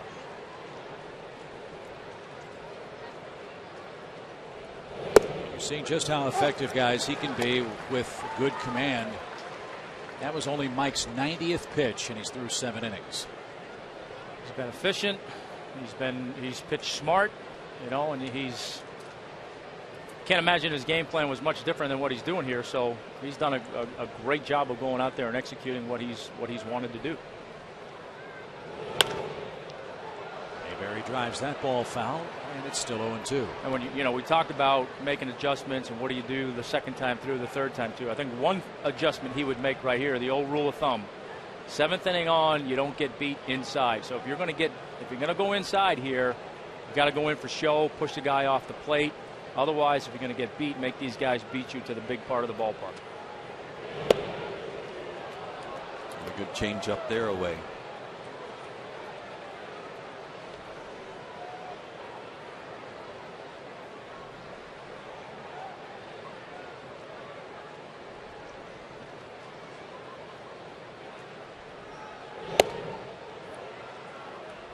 Mayberry held up 2-2. That's a pitch that some of his teammates have been chasing too. Well, he was trying to go in right there, overthrew it a little bit and missed. So, he could either go back in there because he didn't get it in there, or he can use that high fastball to now go back to that changeup down and away and see if he can get Mayberry to chase it.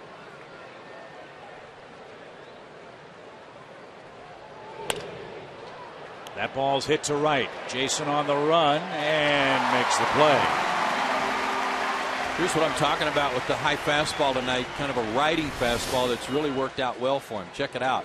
Hunter Pence twice tonight couldn't lay off that pitch. We'll show you the other one in a minute. There was Victorino on a check swing. Here's Pence on the other one. Big swing, but he came up empty.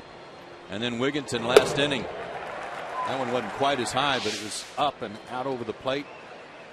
They're not catching up to it at all.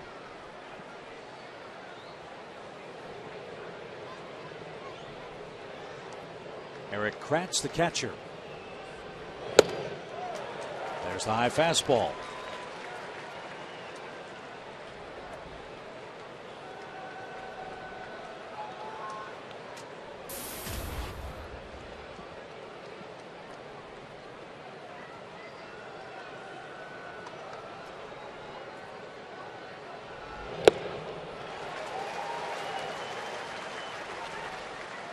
Carlos Ruiz will bat for Blanton. He's on deck.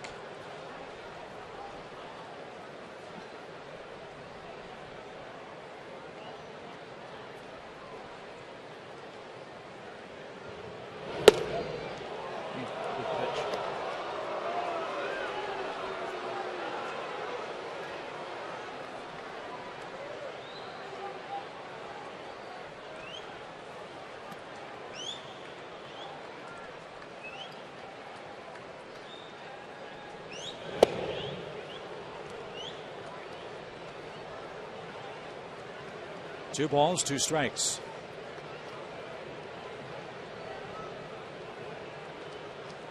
Well, got Mayberry to fly out to right field on a changeup after a high fastball he didn't chase. So see if he goes back to that here.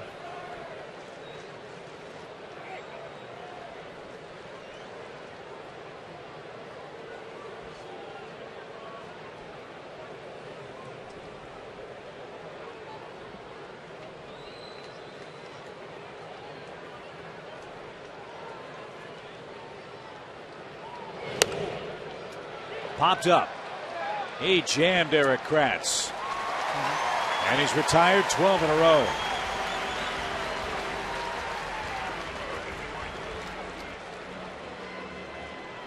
After a high fastball, shook off to get to the fastball in again, and that's a good pitch. If you're going to go in right there, that pitch is on the corner and it's above the hands. It's a tough pitch to lay off of, but a pitch that the hitter just really can't do anything with it if he does get the bat to it. Be careful with this man. First pitch especially. Don't even throw him a fastball for a strike.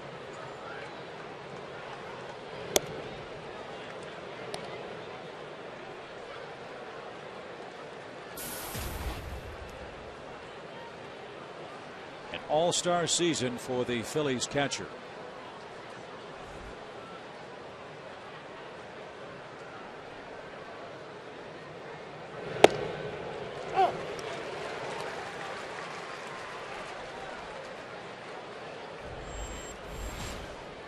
Down a run in the 8th inning. That's probably the strike he's taken. So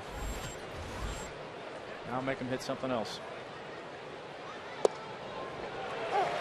At the knees. I think Ruiz was guessing along with you, Tommy. He was looking for that changeup.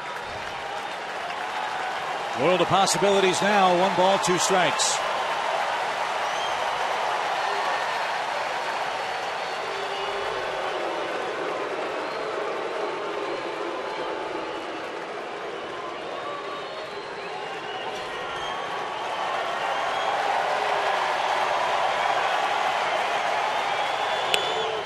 Driven to left. Martin comes in, slides and makes the catch.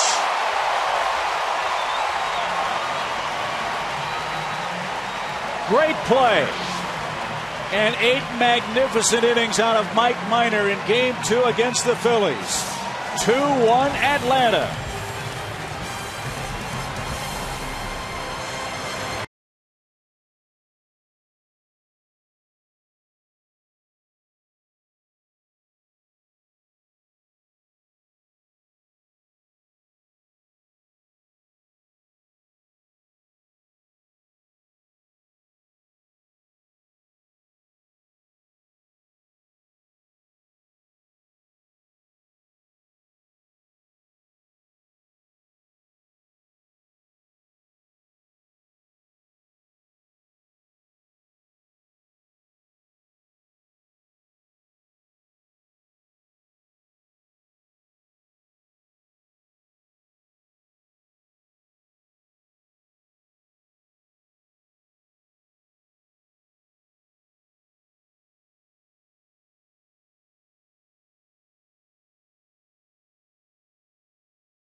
He leads 2-1 as the Braves come up in the bottom of our 8th inning. Still time, Braves fans, to get tracking with Game Connect. This powerful tool brings pitch counts, player-pitcher matchups, and most talked about moments of the game. Still have time to check out Game Connect right now on FoxSportsSouth.com.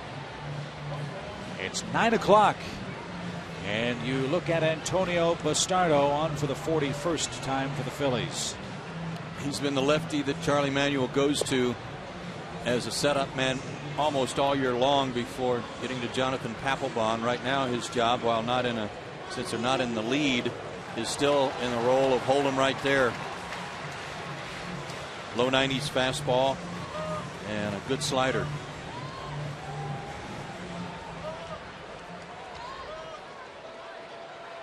Michael Bourne lifetime against Bastardo, 0-2.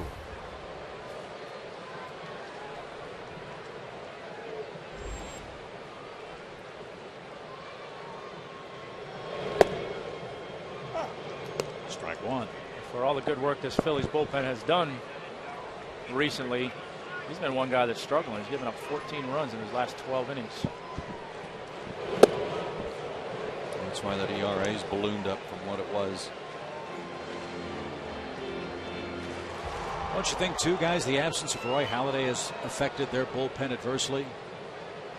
Something that fans probably don't talk about a lot. But you think of all the innings Halladay pitches as a starter, all the complete games. How many innings does he cover up for that Philly bullpen to get the game straight to Jonathan Papelbon? I'd say their big three on their staff are all like that. Hamels, Lee, and Halladay. In a typical year. This has certainly not been a typical year for the Phillies.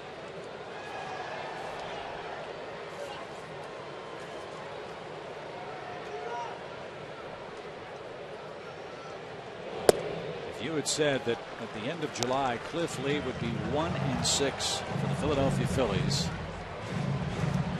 nobody would have believed that would be possible. I would have said that not only wouldn't I believe it, but he must have been on the DL for a long time. Me too. Bourne slaps one slowly toward short. Rollins surrounds, fires quickly, and in time.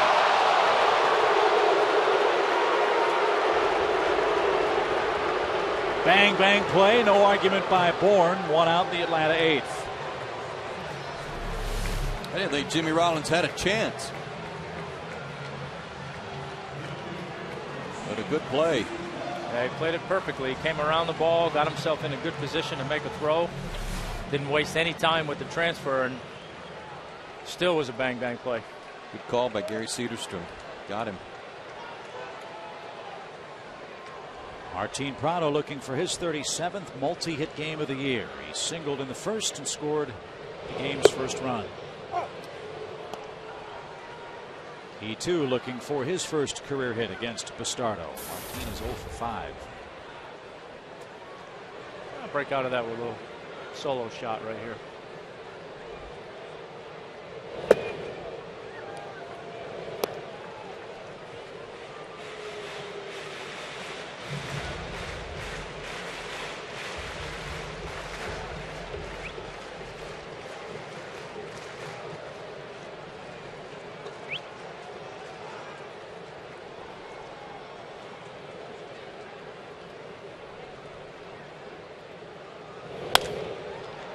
Past Ryan Howard and into right field.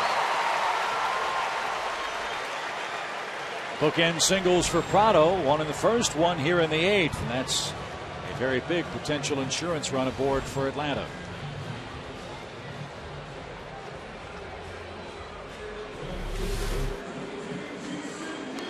Good piece of hitting going the other way. The Braves were running earlier in the night when Jason Hayward swiped a bag back in the third inning. See how Freddie Gonzalez plays it here, trying to get an insurance run for the ninth. And Craig Kimbrell warming up.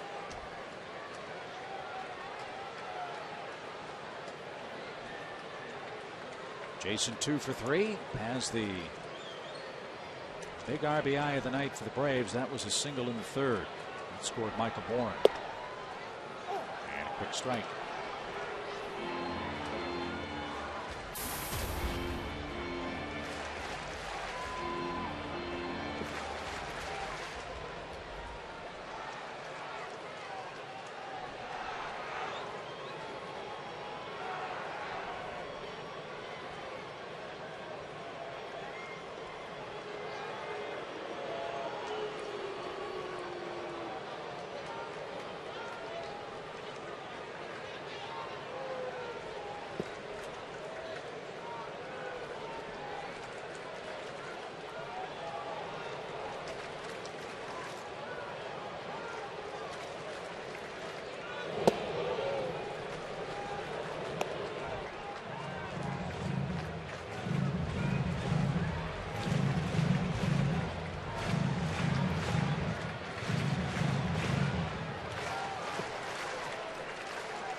One ball, two strikes.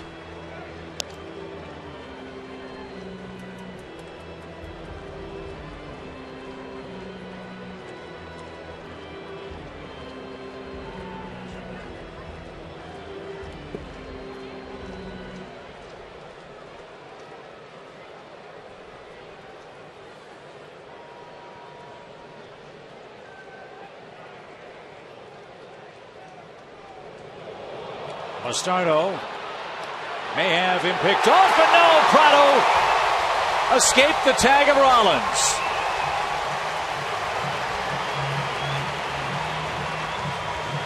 It's because the throw from Howard was a sinker and to the third base side of the bag, so Rollins had to go too far to make the tag.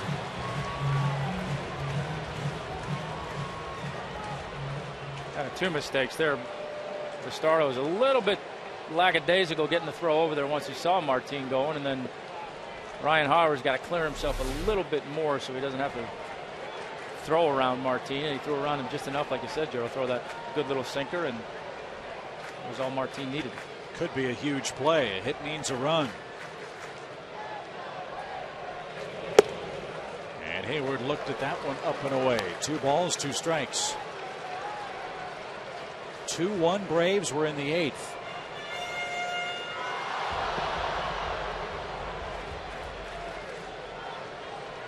Stay with your game plan if you're Jason. What's been working against lefties?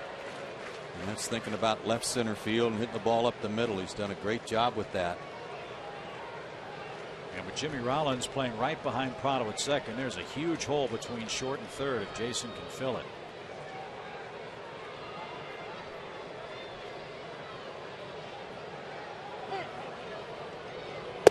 And time was granted by Lance Barksdale.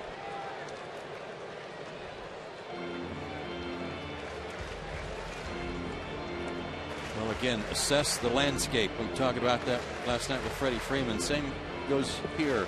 First base open.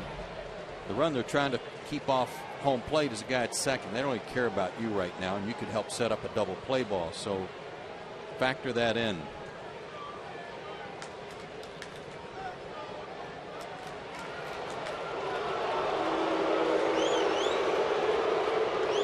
He might well make a mistake with a breaking ball and leave something up there for you to pull, and that's fine. But otherwise, realize they don't really care if they walk you, and make sure you got the plate covered.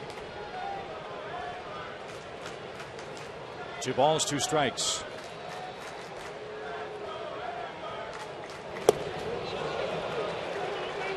He held up.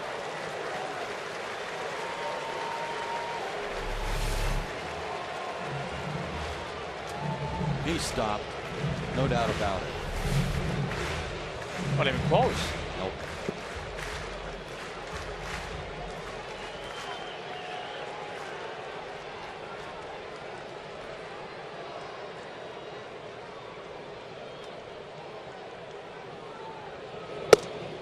And Jason is caught looking. Mention how much patience he has shown at the plate. That was the 3rd full count Jason Hayward saw tonight.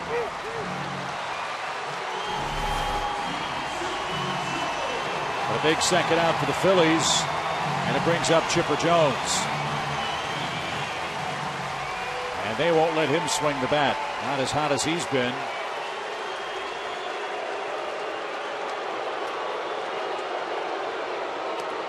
And they'll go lefty-lefty with Freddie Freeman. Almost 40,000 people here tonight. Very unhappy about this. The official turnstile count 39,886. Yeah, baby. I'll vote.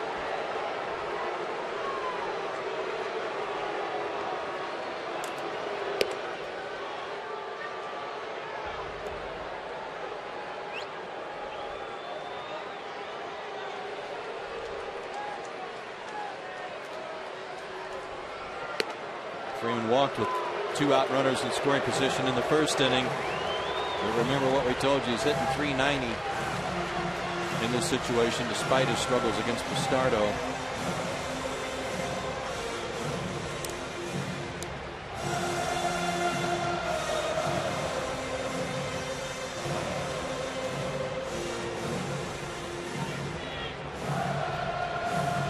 It's one of the loudest chops and chants of the year right here. Great. Yeah, it's pretty good. I think going back to your comment on Jason's approach, I think Freddie's got to have a similar approach right here. Even though it's not the typical base that's open, you've still got a base open right here. that run at second base is still the most important run on the field right now. And runners in scoring position, typically as a pitcher, you're thinking these guys are going to be aggressive up there. So Freddie's got to look for a pitch that's a strike, and don't try and expand the zone and get himself out. Make this guy throw you a strike. Get a pitch to hit. You're going to get one pitch. 2 on, 2 out.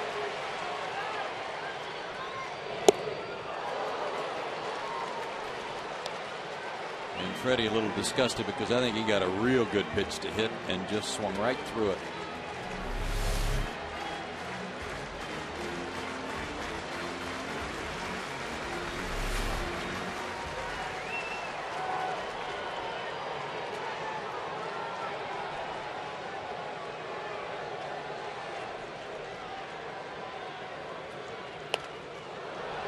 Now Freddie's in a 2-strike hole.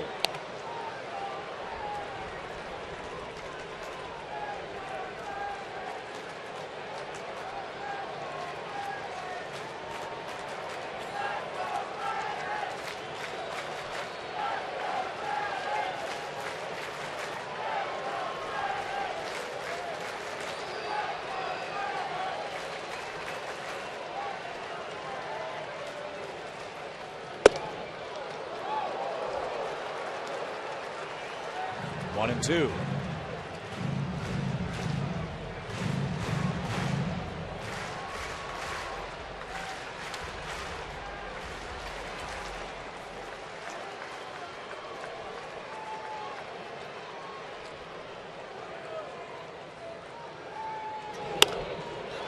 Soft fly ball, but Rollins on the run is going to get there. Jimmy Rollins made 2 terrific defensive plays in the 8th inning, and he's part of a trio of Phillies representing our Delta Airlines on-deck batters. Rollins, Victorino, and Utley. And Craig Kimbrell on to try to save a 2-1 Braves lead in the ninth.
By Jameson Inn, by the Georgia Lottery, and by McDonald's.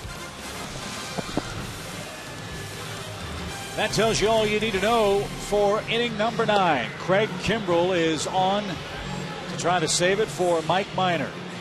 And so he answers the AT&T call to the bullpen. And fellas, this is as tough a save as you can get.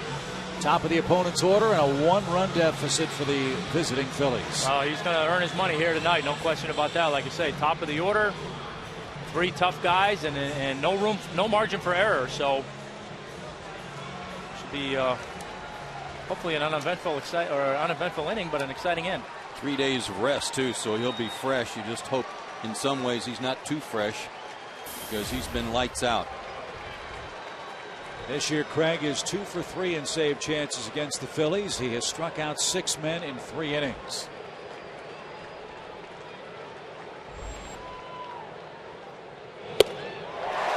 And he is loose. Strike 1.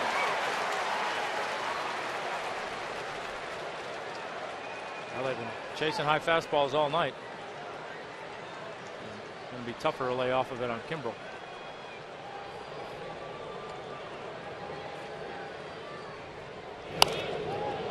Popped up, back our way, but no play for Brian McCann, and Rollins behind 0-2. And especially with this part of the order, there's no taking one to see if he's going to be able to throw strikes. Down a run, these guys are going to be wailing.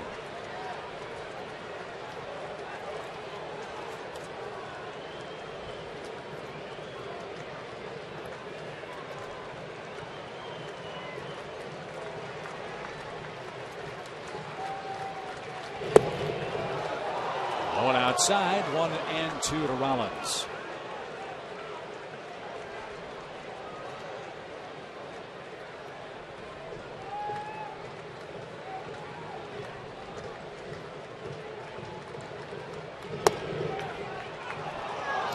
Doubled up with that pitch and missed again.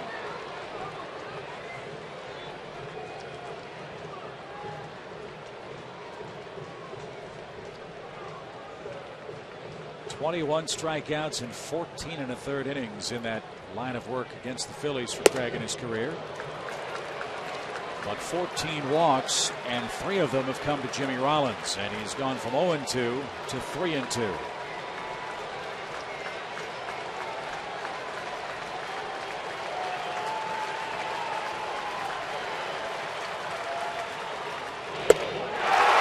One out. Chase ball 4. And he knows it.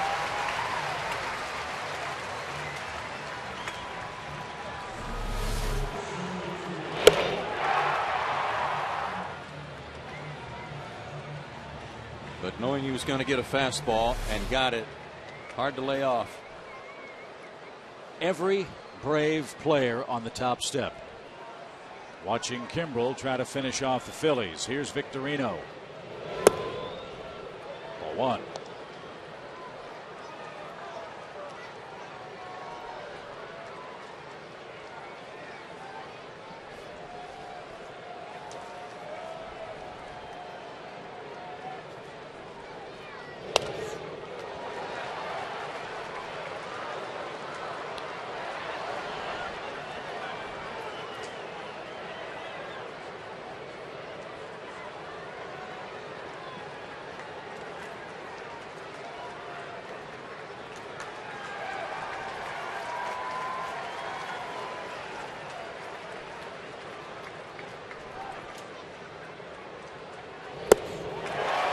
Filthy. 1-2.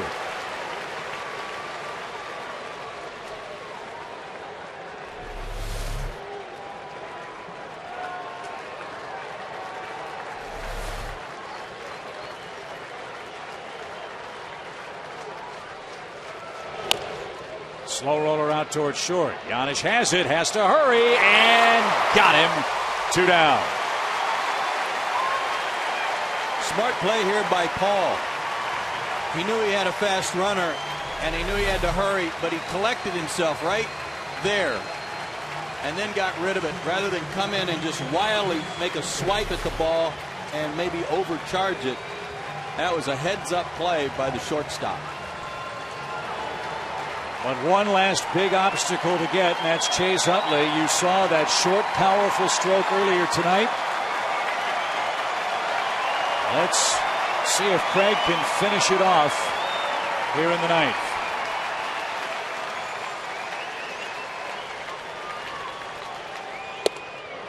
Utley's the only Philly to score, and that was a home run against Minor in inning number 4.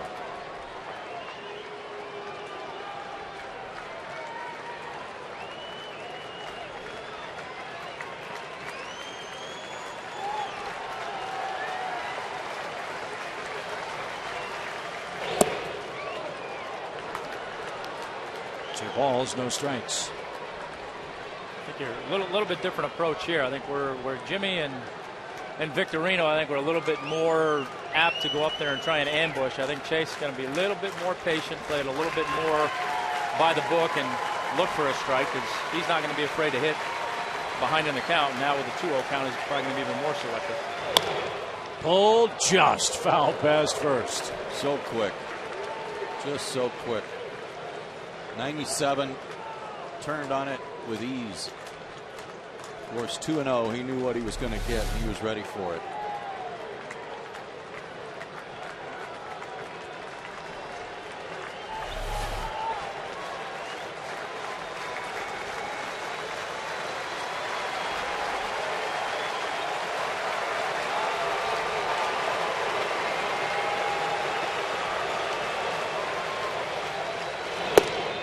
At the knees, outside corner.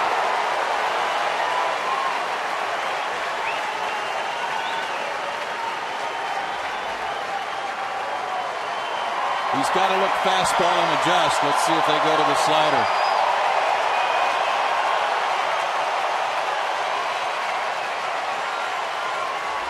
Nope. Number one. Strike three called and the game's over. 99 at the knees on the black. The Braves pitching staff retired the last 16 Phillies in order, and Mike Minor pitched a marvelous game tonight. And Atlanta beats Joe Blanton and the Phillies and has won this series.